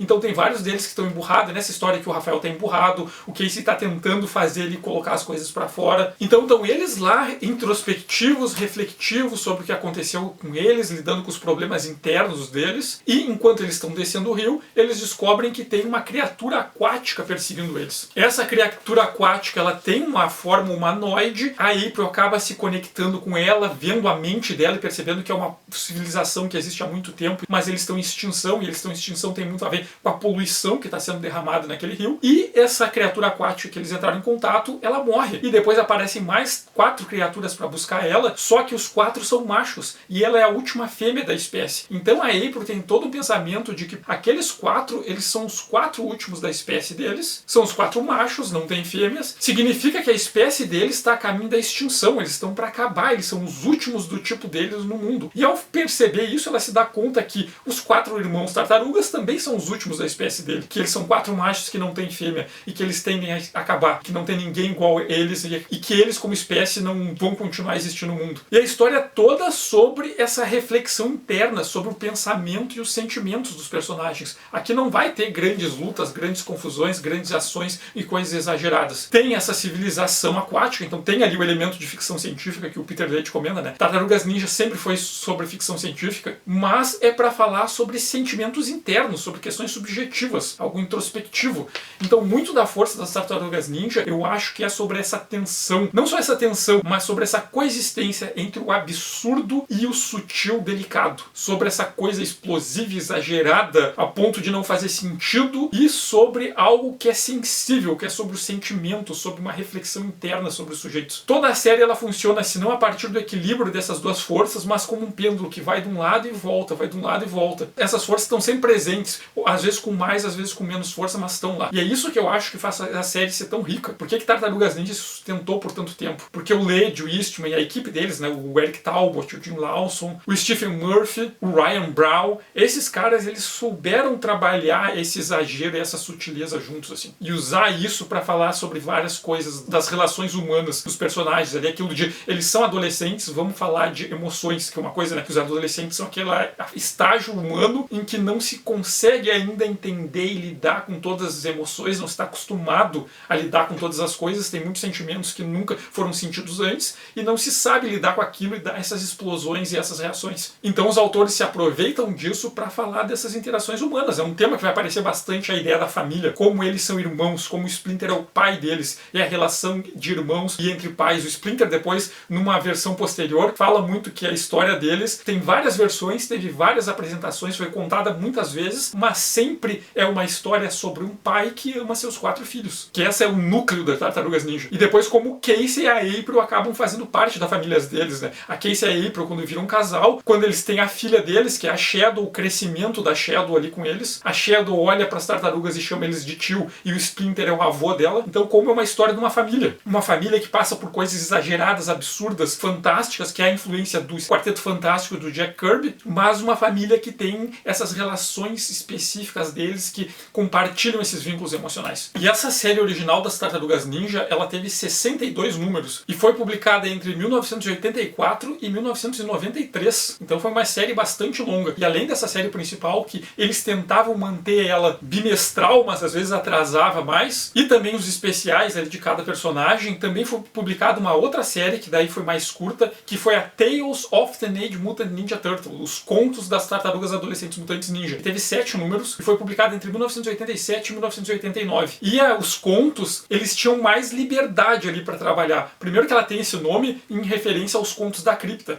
E, inclusive a primeira página de cada número geralmente é um dos personagens sendo o anfitrião, falando que ele vai começar a contar uma história e dando algumas dicas sobre o tema da história, que é uma coisa dos anfitriões ali do Contos da Cripta e de outras histórias ali da AC Comics. Só que o Contos não tinha a obrigação de estar vinculado com o que estava acontecendo na história principal. Então tem histórias que se passam antes. Na introdução diz, isso foi na época em que nós morávamos em Northampton. Isso foi na época que nós estávamos no apartamento da April antes dele ser atacado pelos ninjas do clã do pé. Então tem várias histórias que se passam em diferentes momentos da série, mas que acrescentam bastante aqueles personagens aí. A ideia é de que alguns números também eles são focados em algum personagem específico, né? Tem histórias dos contos que são feitas pelo Laird e pelo Eastman. Só que aqui nos contos eles davam liberdade pro resto da equipe. Então tem histórias que foi o Eric Talbot que bolou a história, ele escreve e desenha. Tem outra que é o Jim Lawson. Então que a Eastman e o Peter Laird deixavam a equipe deles trabalhar com mais liberdade nos contos. E foi nos contos que vários personagens interessantes aparecem. A primeira aparição do Letterhead é um dos contos. E o Letterhead, ele também foi atingido pela substância mutagene lá criada pelos Utrons e transformou ele num mutante, só que os Utrons acharam ele quando ele era jovem e criaram ele. Então ele foi criado pelos Utrons, ele foi ensinado, ele recebeu uma educação dos Utrons. Então ele é um cara extremamente inteligente, ele tem um vocabulário muito elaborado, fala de um jeito técnico, preciso, mas ao mesmo tempo ele é um jacaré mutante, um jacaré enorme, um cara grandalhãozão, fortão, que parece que vai ser um cara agressivo, violento, selvagem. Ele vai falar, ele começa a falar com um vocabulário bastante elaborado. Só que aconteceu que, depois de toda a confusão lá das tartarugas indo com o Fugitoid, voltando, e os Utrons conseguirem se teleportar de volta pro mundo deles, quando tudo isso aconteceu, o Letterhead ele tinha saído. E quando ele voltou, todo mundo já tinha ido embora. O prédio lá dos Utrons tinha sido destruído e ele ficou preso na Terra. Então ele é obcecado em conseguir construir ele um sistema de transporte transmat para ele conseguir se teleportar pro planeta dos Utrons e voltar a viver com os Utrons, que são os amigos dele, porque ele não pode confiar nos humanos. Ele sabe que os humanos são violentos e agressivos. E nessa história do Letterhead, tem um personagem que ele é um caçador, que é muito inspirado no Kraven, o caçador lá das histórias do Homem-Aranha, que ele é um caçador, que ele vive na África, caçando as feras mais terríveis. Inclusive ele caça animais em extinção, mata animais que são últimos de sua espécie, e ele quer uma caçada mais emocionante e decide que vai ir para Nova York para caçar essa criatura que gerou os boatos de que tem um jacaré vivendo nos esgotos de Nova York, que é muito a premissa da origem do Kraven, né? Aquele cara que é o caçador especializado em caçar criaturas na África, e ele vai atrás de um novo desafio que vai para Nova York caçar o Homem-Aranha. Então tem as tensões desse caçador querendo caçar o Letterhead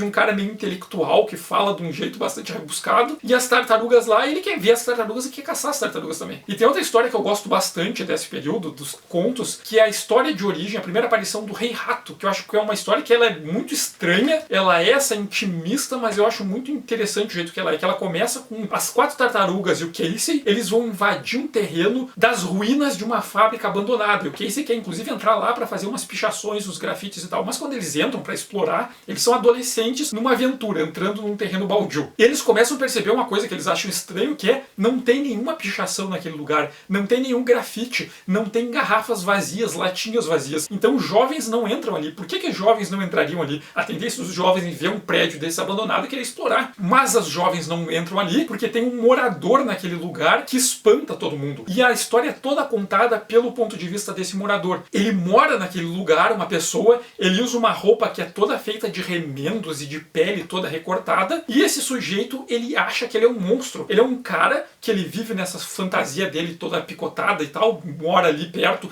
caça no pântano, e ele acredita de fato que ele é um monstro. Tem um momento na história que ele olha pra própria mão dele e ele vê a mão do monstro. Ele acredita de fato que ele é um monstro. Então ele é um cara que mora ali naquele lugar e se vê como uma criatura monstruosa, e quando os adolescentes, alguém tenta invadir, ele vai lá e afugenta, terroriza essas pessoas. E as pessoas têm medo dele e falam, eu sou um monstro. Todo mundo tem medo dele, segundo a própria narrativa dele, menos os ratos. E quando ele vê as tartarugas entrando na área dele, ele fala, cara, essas criaturas estão invadindo o meu reino. Só que essas criaturas não são humanas, elas também são monstros. Então o monstro ele começa a ficar preocupado porque ele acha que outros monstros estão invadindo o território dele para roubar o lugar dele, expulsar ele dali e se tornarem os monstros daquele lugar. Então ele quer expulsar aqueles monstros, só que ele sabe que ele só pode fazer isso durante o dia, porque quando anoitece, os ratos tomam conta daquele lugar. Então ele tem que se apressar e ele acaba sequestrando Michelangelo. E toda a história é o confronto desse sujeito, que ele acha que ele é um monstro, que ele tem que espantar as tartarugas por ali, porque as tartarugas são monstros tentando roubar o território dele. E ele fala muito que todo mundo tem medo dele, menos os ratos, e a princípio parece que ele tem medo dos ratos, só que depois a gente percebe que os ratos atacam todo mundo menos ele. Então ele meio que ganhou respeito dos ratos. E no final eles acabam tendo que entrar num conflito e eles acabam brigando com esse cara e agredindo ele. Inclusive eles acham que esse sujeito morreu, né? Que é o personagem que depois vai ser conhecido como o Rei Rato. A história é extremamente estranha, mas interessante. É um sujeito que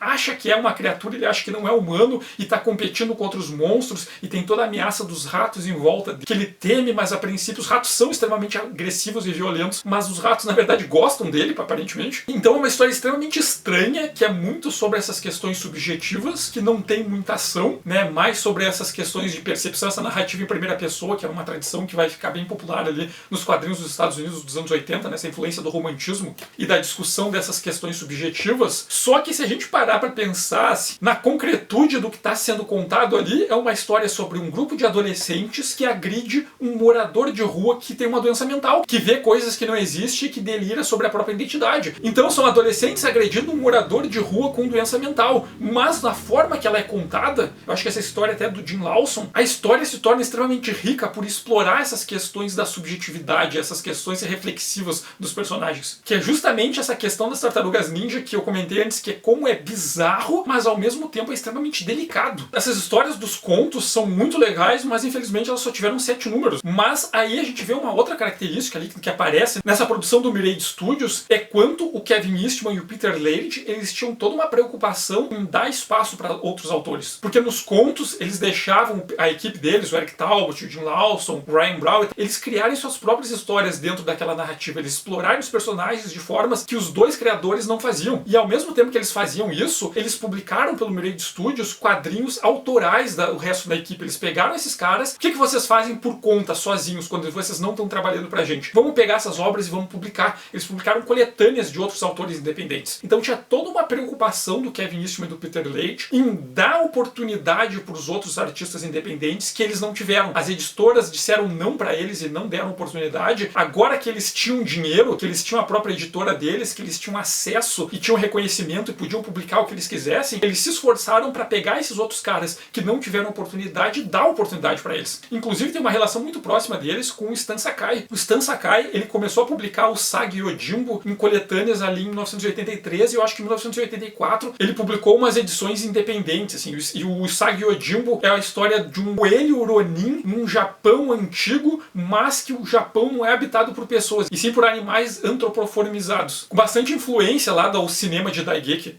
o drama épico e aos Chambara, as histórias de duelos de espada ali do cinema japonês. E o Stan Sakai, quando ele leu o primeiro número do Tartarugas Ninja, ele mandou uma carta pro Eastman e pro Laird com um desenho que ele fez do personagem dele, que é o Miyamoto Usagi, junto com as Tartarugas Ninja. E o Laird e o Eastman, eles publicaram o desenho do Sakai num dos números da revista e fizeram uma resposta pro Stan Sakai, dizendo que eles gostavam muito de Usagi Yojimbo. E a partir daí, eles estabeleceram uma amizade. O Stan Sakai e o Peter Laird viraram amigos muito próximos. Inclusive, eles fizeram um crossover em que as Tartarugas Ninja encontram o Miyamoto Usagi. E o Stan Sakai, ele conta que um dia ele estava na Comic Con, sentado do lado do Peter Laird, logo que Tartarugas Ninja começou a fazer muito sucesso, quando foi lançada a animação pra TV e a primeira leva dos bonecos. Então, quando o Eastman e o Laird começaram de fato a ganhar muito dinheiro com Tartarugas Ninja, estavam os dois ali na Comic Con, e ele conta que do nada o Peter Laird virou pra ele e perguntou: tu gostaria que tivesse um boneco do Usagi? E o Stan Sakai falou, né, que claro. Daí o Peter Laird foi lá e entrou em contato com o pessoal da Playmates, que fazia os bonecos das Tartarugas Ninja, e falou: na próxima onda de bonecos, faça um boneco do Miyamoto Usagi, o protagonista do Usagi Yojimbo. E mandou os desenhos do Sakai como amostra. A Playmates aceitou, só que falou: nós fazemos o boneco, mas ele tem que aparecer em um episódio da série animada. Encaminharam pro estúdio e fizeram um episódio da série animada que aparece o Miyamoto Usagi, e lançaram o boneco do Miyamoto Usagi na coleção das Tartarugas Ninja. E o Stan Sakai ganhou os royalties pelas vendas dos brinquedos. O boneco do Usagi foi o mais vendido que não era uma das Tartarugas Ninja. E o Stan Sakai conta que até hoje ele encontra leitores dele que falam que começaram a acompanhar o trabalho dele porque viram o Usagi em um episódio das Tartarugas Ninja. Inclusive na série de animação de 2003, também tem um episódio que incluíram o Usagi. No jogo das Tartarugas Ninja que foi lançado, o Teenage Mutant Ninja Turtles Shredder's Revenge, tem uma DLC que inclui o Miyamoto Usagi. Então acabou se criando um vínculo entre as Tartarugas Ninja e o Usagi Yojimbo. E o Stan Sakai, ele ganhou muito conhecimento, visibilidade pro trabalho dele por causa do Usagi ter aparecido nas Tartarugas Ninja. Tipo, isso alavancou bastante a carreira dele. Então o Peter Laird e o Kevin Eastman, eles chegaram numa posição que eles eram aqueles autores de quadrinhos que eram quebrados, falidos, que faziam quadrinhos por amor, assim, mas estavam sempre com dívida e conseguiram ter sucesso econômico, financeiro, e começaram a ter dinheiro, ao ponto que eles tinham dinheiro para bancar as próprias produções, e eles pegaram os amigos dele, o pessoal que trabalhava com eles, e levaram esses caras juntos, deram oportunidades para ele, pegaram o amigo deles, que era um autor de quadrinhos independente, e fizeram o boneco do cara, botaram o cara nas animações, botaram o cara no videogame. Eles fizeram a mesma coisa com o David Garcia e a Monica Sharp, que os dois tinham criado um personagem que se chama Panda Khan, que é uma história em quadrinhos de um panda, também antropoformizado, que ele é um guerreiro. E eles fizeram a mesma proposta, eles perguntaram ali pro Garcia e pra Sharp se eles queriam um boneco do personagem deles. E eles obviamente quiseram, daí fizeram um boneco do Panda Khan na coleção da Playmates. Então isso e o Laird tem essa coisa que eu admiro muito neles, que é isso de, quando eles tiveram sucesso, eles fizeram o que eles puderam para levar os amigos deles juntos com eles nesse sucesso, para dar oportunidade para outros artistas independentes que estavam começando, para eles poderem entrar na indústria de quadrinhos e para eles terem essa oportunidade que não deram para eles. Eles tiveram que correr sozinhos. Como eles conseguiram, eles se esforçaram para levar os amigos, os conhecidos, os artistas iniciantes juntos com ele. E assim, isso é uma coisa que eu admiro muito do trabalho dos dois. Com o sucesso da série animada, o Eastman e o Laird começaram a pensar em fazer uma série de quadrinhos, ao mesmo tempo que eles publicavam a série em quadrinhos original, né? Só que a história em quadrinhos ela tem um tom bastante diferente da adaptação para animação. A série animada teve sua primeira temporada ali de teste, que eram 5 episódios, e eu acho que chegaram a 10 temporadas. E ela tem um tom muito mais pro humor. Ela é pensada para um público sem restrições de idade, assim, algo toda a família, para as crianças pequenas poderem assistir. Então ela tem um tom muito mais comédia. Ali os vilões são o Destruidor, mas o Destruidor não morre, ele continua atuando como vilão a série toda. O Destruidor na série animada, ele é um ninja habilidoso, mas ao mesmo tempo ele tem momentos de humor. O Baxter Stockman aparece como cientista maluco, mas ele é extremamente submisso e bobão.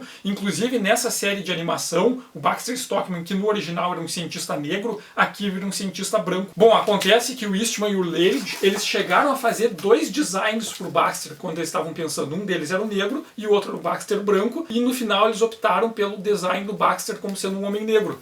Só que na série animada isso foi mudado e ele é um homem branco. Mas nesse caso específico eu acho isso até algo bastante válido, porque o Baxter Stockman na série de quadrinhos, ele é um gênio, um cara super inteligente, que ao mesmo tempo é megalomaníaco, é egocêntrico, mas é genial. Na série de animação ele é um sujeito bem pateta e completamente submisso ao Destruidor. Se tivesse o Destruidor ali como grande vilão e aquele personagem negro que obedece todas as ordens do Destruidor, que o Destruidor bate, abusa e faz tudo, ficaria muito fácil de relacionar com uma relação de escravidão, principalmente ali no contexto dos Estados Unidos. Então o Baxter ter virado um homem branco era muito para afastar essa ideia de que ali ia reproduzir uma relação de submissão das pessoas negras se o Baxter continuasse sendo um homem negro. Então até dá para entender o motivo de terem mudado a etnia do Baxter nesse contexto. Mas o Destruidor aqui, ele atua com outro vilão, que é o Krang, que o Krang ele é inspirado no Zutron, esse alienígena que ele parece um cérebro com alguns tentáculos e uma carinha, e ele é um general exilado de um outro mundo que é a Dimensão X. E tem 2 personagens que são bastante importantes, que é o Bebop e o Rocksteady, que são 2 capangas, membros de gangue que trabalhavam com o Destruidor, que o Destruidor usa o mutagênio intencionalmente neles para deixar eles mais fortes, para que eles pudessem lutar contra as Tartarugas Ninja de igual para igual, mas não conseguem porque as Tartarugas Ninja são espertas e o Bebop e o Rocksteady são burros. E tem outra mudança que é bastante forte. Na animação não existe a morte do Orokunagi do Hamato Yoshi. Contam-se que o Hamato Yoshi era um grande ninja do clã do pé. Ele era o mais hábil, mas o Orokusaki, com os ciúmes dele, fez uma armação ali para ele ser banido do clã do pé. E daí ele foi para Nova York e virou um morador de rua, até que ele encontra a tartaruga e ele também é contaminado por essa substância mutagênica e ele vira um rato. Então o Splinter, né, na versão da animação, ele não é um animal de estimação e discípulo do Hamato Yoshi, mas o próprio Hamato Yoshi. Então tem uma rivalidade entre o Splinter e o Destruidor, mas mas não uma rivalidade de desejo mútuo de vingança. E como a animação tinha uma abordagem bastante diferente, a ideia do Peter Laird e do Kevin Eastman foi fazer uma publicação de quadrinhos, mas também voltada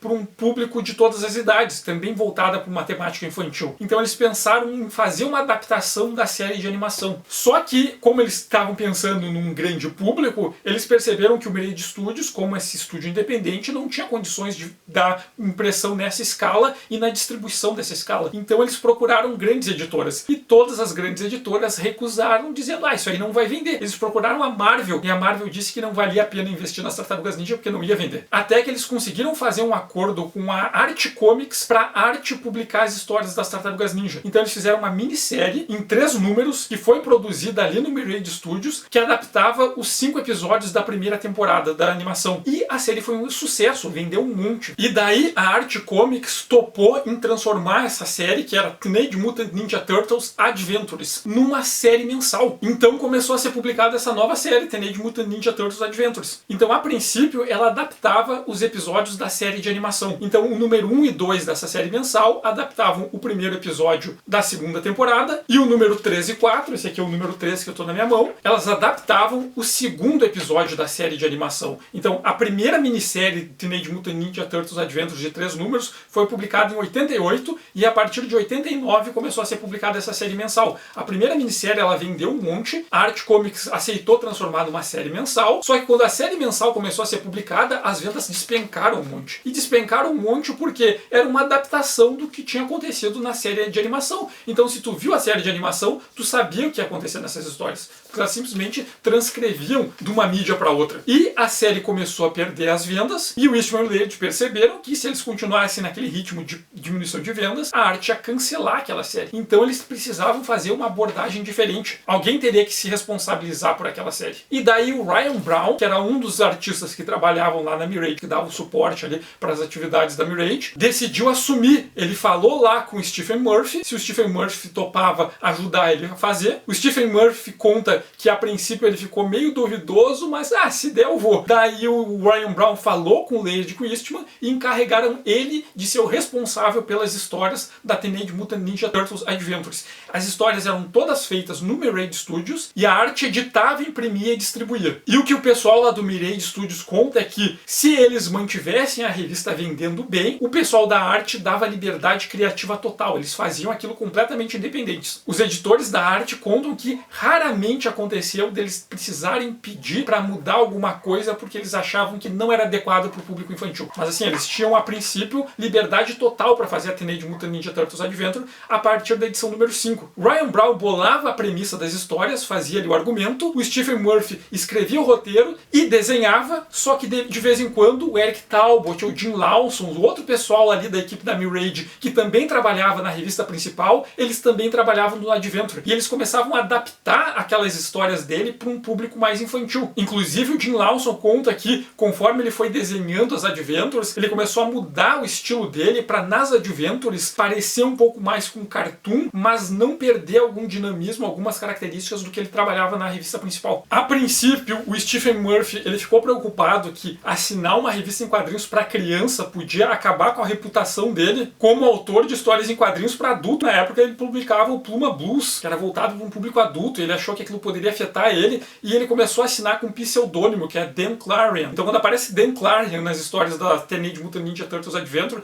é o pseudônimo do Stephen Murphy. Só que o grande mérito das Adventures, a partir do número 5, que é essa aqui, que é o primeiro número que não adapta as histórias da animação, o que fez essa revista ter mérito é que é uma história que é pensada para ser acessível ao público infantil, mas em nenhum momento eles subestimam as crianças. Eles contam histórias que têm uma narrativa que são um tanto mais simples no sentido de mais fácil de entender, mas eles não tratam as crianças como burra. Tem aqui um desenho que tende mais para algo do cartoon, mas mesmo assim as histórias são bem mais elaboradas. Eles estabelecem toda uma continuidade, eles continuam com aquelas temáticas lá da animação, o Destruidor com o Krang, o Bebop, o Rocksteady, só que eles apresentam novas histórias e essas histórias estabelecem uma continuidade e elas tratam de alguns temas que até são mais elaborados. Uma temática bastante frequente é a questão de temáticas ambientais. E além de fazer essas temáticas ambientais, a Adventures era muito um laboratório para eles experimentarem coisas. Várias coisas que o Jim Lawson Lawson, o Ryan Brown, o Stephen Murphy, eles queriam fazer, às vezes criar um personagem novo, eles testavam o personagem primeiro aqui. Então nessa história vai aparecer vários dos personagens que aparecem na revista principal. O Letterhead, o Rei Rato vão aparecer aqui. Vários personagens, antes de ir pra animação e antes de virar bonecos, eles aparecem primeiro na Adventures. Essa número 5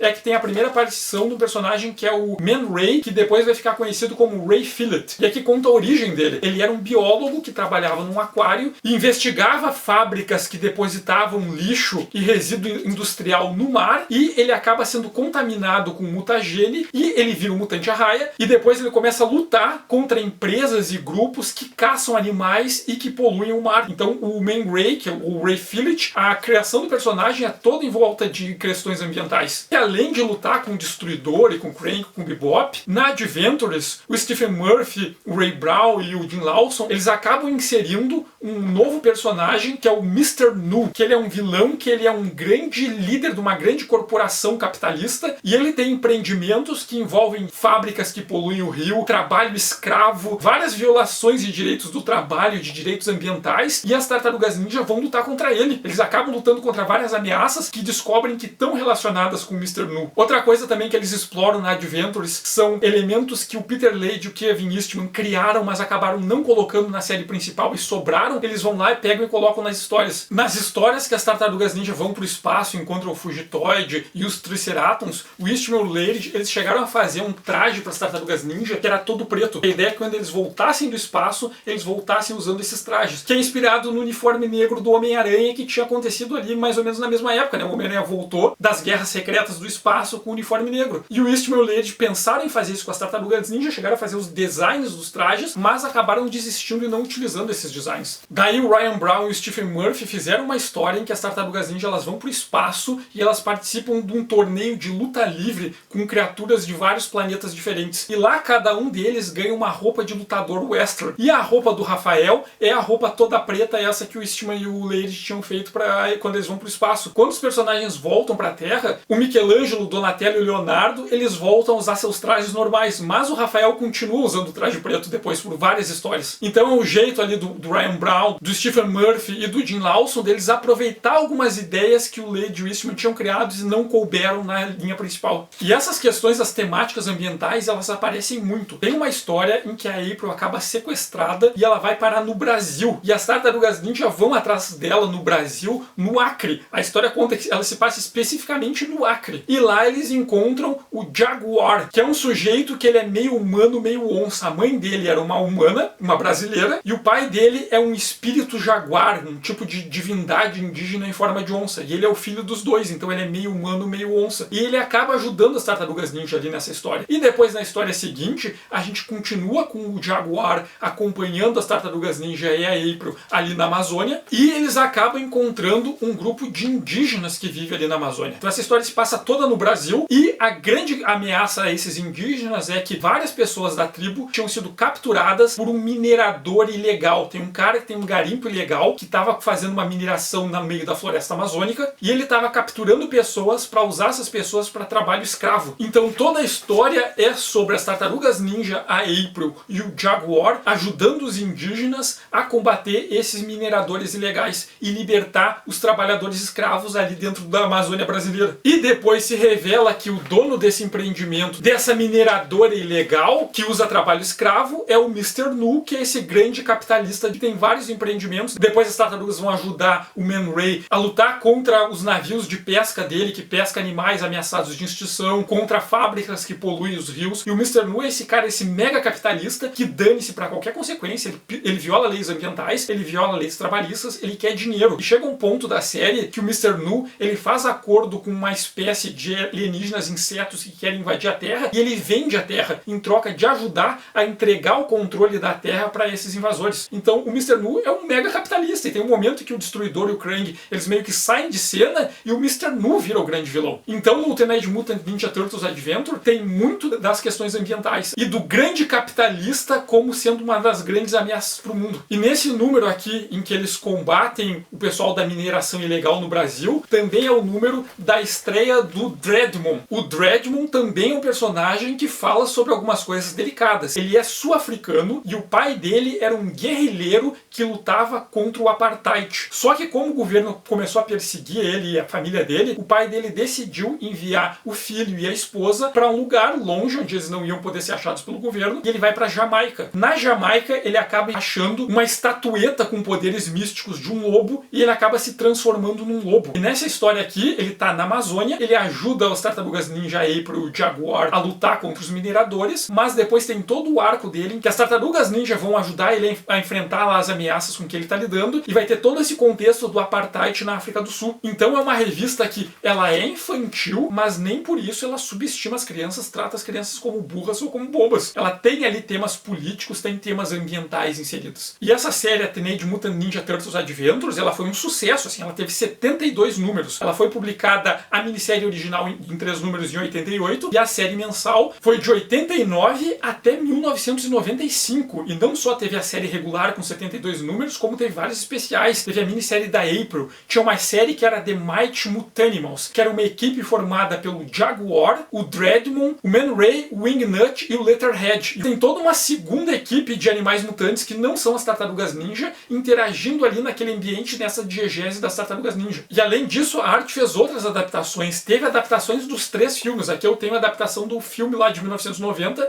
mas o 2, O Segredo do Uzi, e o 3, que as Tartarugas Ninja voltam no tempo, pro Japão do século 17, também teve adaptação pela Art Comics. Inclusive essa aqui foi feita pelo Kevin Eastman e do Peter Laird. Eles adaptaram o filme das Tartarugas Ninja, que era uma adaptação, e eles readaptaram pro formato de quadrinhos. E teve também um crossover em que as Tartarugas Ninja encontram a turma do Art. Então essa série foi um sucesso. Ela durou bastante porque ela vendia bastante até 1995. E lembrando que a Marvel recusou porque achava que não ia vender. E essa série Adventures, ela era publicada pela Art, impressa e distribuída pela Art, mas ela era toda produzida, a parte artística, autoral, era toda feita no Mirage Studios, pela equipe do Mirage Studios. E o Kevin Eastman e o Peter Laird tem vários números que eles desenharam as capas. E ela era publicada ao mesmo tempo que a Teenage Mutant Ninja Turtles principal. A série mensal da Teenage Mutant Ninja Turtles Adventure, ela teve 72 números, né? Foi publicada entre 89 até 95. Daí em 1996 teve mais uma minissérie em 3 números e daí a série foi encerrada. Já a série principal, ela teve 62 números e foi até 1993, que ela termina ali com o arco Sit at War, em que tem a guerra de gangues, a disputa pela liderança do clã do pé. E a série acabou em 1993. E um dos motivos para a série acabar em 1993 é que tanto o Kevin Eastman quanto o Peter Laird, eles queriam trabalhar com outras coisas. Eles gostavam de fazer Tartarugas Ninja, mas eles tinham várias outras ideias para outras histórias, que eles até produziam, organizavam outras publicações ao mesmo tempo, mas além de ter essa questão deles quererem produzir outras coisas, eles gastavam muito tempo organizando a empresa, administrando as coisas, lidando com as licenças, tanto que é nesse período também que eles começam a contratar pessoas para ajudar eles na parte administrativa mesmo, transformar o Mirage numa empresa com pessoas encarregadas para lidar com todas essas coisas. Só que quando a série principal acaba em 1993, alguns meses depois ela recomeça, porque o Mirage começa a publicar o Teenage Mutant Ninja Turtles volume 2. E nesse volume 2, o Peter Laird e o Kevin Eastman, eles atuam como editores e como conselheiros, mas quem assume a revista é o Jim Lawson, que é o desenhista de confiança deles. O Jim Lawson já estava desenhando a maioria das histórias, o Laird e o Eastman, eles se alternavam em quem escrevia o roteiro, mas por final, daí lá nas últimas eles se juntam de novo para trabalhar, mas o Jim Lawson desenhava muita coisa. O Jim Lawson ainda desenhou algumas histórias dos contos, e o Jim Lawson de vez em quando desenhava Adventures. Então o Lawson é um desenhista que ele tinha ganhado a confiança ali do Laird e do Eastman. E o volume 2, que continua diretamente da onde a série original tinha acabado, eles entregam na mão do Lawson. O Jim Lawson ele escreve o roteiro e desenha, e o Eric Talbot faz a arte final. E essa série ela foi mais curta, ela teve 13 números e foi publicada entre 1993, ali eu acho que 2 ou 3 meses depois que a série principal acabou, e foi até 1995. E a trama continua da onde parou. Mas o Lawson, sabendo lidar com essas questões da delicadeza, da introspectividade dos personagens, ele começa a levar os personagens para uns caminhos diferentes. E o volume 2, ele tem um grande diferencial formal, que ele é todo colorido. As páginas dos desenhos são todas pensadas para serem coloridas. E tem basicamente 2 tramas, que uma é meio que decorrência do outro, mas ao mesmo tempo tem uma relação dos personagens ali que está sendo discutida. Os 4 irmãos, eles estão se separando. Então a gente tem ali o April e Casey vivendo junto com a Shadow. Eles estão a princípio morando ali no porão do prédio deles, só que o Donatello se afastou. O Donatello tinha saído para cuidar do Splinter e ele está vivendo sozinho lá no rancho do Casey em Northampton. Já o Rafael, ele não aguenta mais brigar com o Leonardo, ele tem aquelas reações emocionais, o Leonardo quer conter ele, eles não se batem muito bem, e o Rafael se indigna e diz que vai embora, vai morar sozinho. Daí o Leonardo acha que, bom, ele tinha que manter os irmãos juntos, ele não conseguiu e tal, mas ele e o Michelangelo vão voltar a se estabelecer no esconderijo deles nos esgotos, só que o Michelangelo não quer. O Michelangelo quer ficar morando ali no apartamento, que ele acha muito mais confortável. Então, ao mesmo tempo que tem essa questão que é uma história de família, é sobre os irmãos que chegam a um ponto em que cada um tem que seguir seu caminho, cada um deles tem suas ânsias, seus desejos, buscam coisas diferentes e essas coisas que eles estão buscando estão em lugares diferentes, eles precisam seguir por caminhos diferentes. Então tem a princípio uma separação deles e eles aprendendo a lidar com a distância um do outro, que tem momentos bons em que eles estão satisfeitos por estar separados, mas ao mesmo tempo eles sentem falta um do outro em alguns momentos. Daí vai ter todas algumas histórias introspectivas de cada um, tem uma do Leonardo explorando os esgotos, que até tem uma coisa legal, que aquele povo aquático que tinha aparecido lá naquela história que eu mostrei no número 28 das Tartarugas Ninja, que são os 4 últimos, na verdade tem toda uma história envolvendo o fato de que sobreviveu um ovo deles. Então é o ponto que aquela espécie ali, eles têm uma chance de escapar da extinção. Só que a grande ameaça do começo da história é o Baxter Stockman. O que aconteceu com o Baxter Stockman depois do número 2? O Baxter, ele foi preso, mas não só ele foi capturado, como ele está sob custódia de uma organização que ela é responsável por lidar com tecnologia alienígena na Terra. São eles que administram a Área 51. E como o Baxter, ele é um gênio, um cara muito inteligente, um grande cientista, eles levaram o Baxter para trabalhar para eles. Só que o Baxter tendo acesso a toda a tecnologia e o Baxter sendo megalomaníaco, um cara que não se submete a ninguém, ele usa aquela tecnologia em favor dele e cria um corpo robô extremamente poderoso, completamente armado com armas de alta tecnologia de vários povos alienígenas diferentes e faz uma cirurgia para transplantar o cérebro dele para o corpo robô. Então o Baxter, ele descarta o corpo e se torna um robô. E como ele é megalomaníaco, ele acha que agora sim ele se tornou uma criatura perfeita, porque ele não só é extremamente inteligente, né, e ele preservou o cérebro dele, que ele admira, como ele criou um corpo perfeito, digno daquele cérebro. E ele vai usar aquele corpo para se vingar. A primeira coisa que ele quer fazer é se vingar da April O'Neil, que traiu ele, e depois atacar as tartarugas, que vai fazer com que as tartarugas tenham que se reunir de novo para enfrentar o Baxter. Só que depois deles lidarem com a questão do Baxter, o Rafael acaba sendo capturado por essa organização que investiga e captura os extraterrestres que vêm para a Terra, porque eles acham que ele é um extraterrestre, uma tartaruga gigante que fala só pode ser um ET. E daí tem toda a organização deles para as outras 3 tartarugas, o Casey e o Nobody, o Ninguém, que é um personagem que aparece pela primeira vez nos contos também, se reunirem e invadir a Área 51 para soltar o Rafael. Só que nesse processo que eles vão invadir a Área 51, eles soltam outros extraterrestres que estão capturados lá, que incluem um Triceratops, que veio junto com as tartarugas lá quando eles vieram junto com o Fugitoide, fugindo da arena lá da Federação Triceratops. Só que ao mesmo tempo se descobre que tem uma nave espacial dos Triceratops que no dia que eles se teleportaram da arena, elas partiram lá do mundo dos Triceratops, perseguindo eles, seguindo o rastro. Só que eles estão há anos no espaço perdido tentando encontrar a Terra e não acham, e eles estão ficando sem mantimento. Só que o Triceratops que foi resgatado, ele ativa o localizador, e esses Triceratops que achavam que iam morrer perdidos no espaço, encontram o caminho da Terra e resolvem fazer um ataque suicida. Então tem toda aquela questão do introspectiva, dos irmãos ali se afastando, que eles querem estar junto, mas ao mesmo tempo eles sabem que eles precisam estar separados para fazer coisas. Tem toda essa coisa da delicadeza que eu falei, da introspectividade, mas ao mesmo tempo tem uma invasão de Triceratops extraterrestres em ataque suicida. E as tartarugas ninja ali, o Casey no meio dos humanos dessa organização do governo que querem matar e capturar eles também, e os Triceratops se matando aos outros. Então tem uma batalha maluca, exagerada de alienígenas e dinossauros invadindo a Terra, que é muito absurda, ao mesmo tempo que tem essa questão da relação dos irmãos, que é um bagulho de delicadeza, assim, de relações familiares, que é muito Tartarugas Ninja. Não é feito pelo Laird e pelo Eastman, mas o Jim Lawson consegue trabalhar muito com os temas que são aquilo que define Tartarugas Ninja como Tartarugas Ninja. E ao mesmo tempo que estava sendo publicado esse volume 2, o Kevin Eastman, com participação também do Rick Veitch, eles publicaram uma minissérie do Casey Jones em 1994, que chamava Casey Jones, que são em 2 números ali publicados em 1994, que é só focado nas desventuras do Casey. O Casey chega lá numa noite no esconderijo das Tartarugas Ninja e vai contar para ele uma história que aconteceu com ele. É uma história completamente absurda, envolvendo lagostas do planeta Netuno que foram amaldiçoadas e vieram para a Terra. E tem toda uma grande conspiração dessas lagostas para dominar o mundo, exterminar os humanos e transformar os humanos em alimento. É uma história completamente maluca maluca, absurda, do Casey batendo numas lagostas extraterrestres. E em 1994, na sequência dessa minissérie Casey Jones, começou a ser publicada uma continuação que é Casey Jones and Raphael, que é a primeira Casey Jones é o Kevin Eastman e o Rick Veitch, e a Casey Jones e o Raphael é o Kevin Eastman e o Simon Bisley. E a ideia deles aqui é pegar o Casey Jones e o Raphael, depois que eles viram uns filmes de ação maluca, com um monte de gente se matando, explodindo o John Woo, e o Kevin Eastman propôs pro Simon Bisley, vamos fazer uma história em quadrinhos com a maior quantidade de cenas de violência e de morte possível. Então o Casey Jones e o Raphael lidando com a máfia em batalhas absurdas e exageradas ao cúmulo, assim, com muita violência, sangue, explosão, decapitação, membros sendo arrancados, que é aquele lado do absurdo. É o Raphael e o Casey Jones, aqueles personagens que tendem a ser impulsivos, agressivos e violentos, aqui eles soltam toda essa violência. Só que essa minissérie, ela só teve um número publicado no Number 8, porque naquele momento, o Peter Laird e o Kevin Eastman, eles estavam cansados de trabalhar com as Tartarugas Ninja. O volume 2, que era desenhado e escrito pelo Jim Lawson, com a arte final do Eric Talbot, estava se encerrando, e eles propuseram licenciar os personagens. Mas o que aconteceu após esse licenciamento, eu vou contar na parte 2 desse vídeo, então voltem depois para assistir a parte 2, que eu vou falar sobre as publicações das Tartarugas Ninjas produzidas depois do volume 2. Sobre o que eu comentei, o que foi publicado no Brasil? Em 1990, a Sampa publicou no Brasil o primeiro número da versão colorida das Tartarugas Ninja. Esse volume aqui, ele reproduz o volume 1 da versão colorida. Ela tem as 3 primeiras histórias da série principal e mais 2 histórias curtas especiais. Depois disso, em 2007, a Devir publicou esse encadernado, que daí tem as histórias em preto e branco, que são o número 1 a 6, mais o especial do Raphael, que tem a estreia do Casey Jones. Só que a Devir nunca publicou nenhum dos volumes depois disso. E mais recentemente tem a edição da Pipoca e Nanquim, que eu não tenho aqui para mostrar para vocês, mas eles publicaram toda a série original, do número 1 até o 62, ali todo o que o Eastman e o Laird chamam de volume 1 de Teenage Mutant Ninja Turtles, mais os especiais de cada uma das tartarugas. E além da série principal, a Shangri-La publicou em 1989 6 números da Adventures. Só que foi uma publicação completamente confusa porque eles publicaram toda fora de ordem. O número 1 da Shangri-La tem a história do número 5 do original. O número 2 e 3 da Shangri-La tem as histórias do 3 e 4. E o 4 e 5 da Shangri-La tem o número 1 e 2. Depois a Shangri-La publicou um número 6, só que não em formato americano. Só que o número 6 da Shangri-La tem a história do número 9 do original. Então a publicação da Shangri-La é toda fora de ordem. Uma pena que dos 6 números que a Shangri-La publicou, 4 foram dos números que adaptavam a série de TV, que são justamente os piores números da revista toda. Só 2 dos números publicados no Brasil que são das histórias originais da Adventures. Esse aqui que eu tenho aqui, que é o número 6 da Shangri-La, mas é o 9 no original, é desenhado pelo Jim Lawson. E o Jim Lawson faz aqui um estilo que é bastante próximo de um estilo de cartoon, mas é bem diferente do estilo usado na animação. É uma mistura entre o estilo de cartoon com o que o Jim Lawson fazia na série principal. É algo bem diferente, né, do que ele fazia na principal, e por ser na Adventures, ele tinha essa possibilidade de experimentar e fazer coisas diferentes. Bom, o vídeo de hoje fica por aqui. Eu agradeço quem assistiu. Peço que vocês, se puderem, compartilhar e indicar esse vídeo, tanto para os seus familiares que vocês querem proteger, quanto para os inimigos de quem vocês querem se vingar. Peço que quem gostou aperte no gostei, quem não gostou pode apertar lá no não gostei. Sintam-se livres para comentar. Eu agradeço especialmente aos apoiadores do canal, os apoiadores do canal que sustentam isso aqui. Foi graças aos apoiadores do canal que eu pude me dedicar a reler uns 40 anos de histórias em quadrinhos das Tartarugas Ninja. Quem não conhece, eu convido para dar uma passada lá na página do Ilha Kaiju, no site do Apoia-se. Quem quiser fazer contribuições, tem a chave de Pix aqui na descrição do vídeo. Também sigam o Ilha Kaiju nas redes sociais e lembre-se para voltar para ver depois a parte 2 desse vídeo. E obrigado e até o próximo vídeo.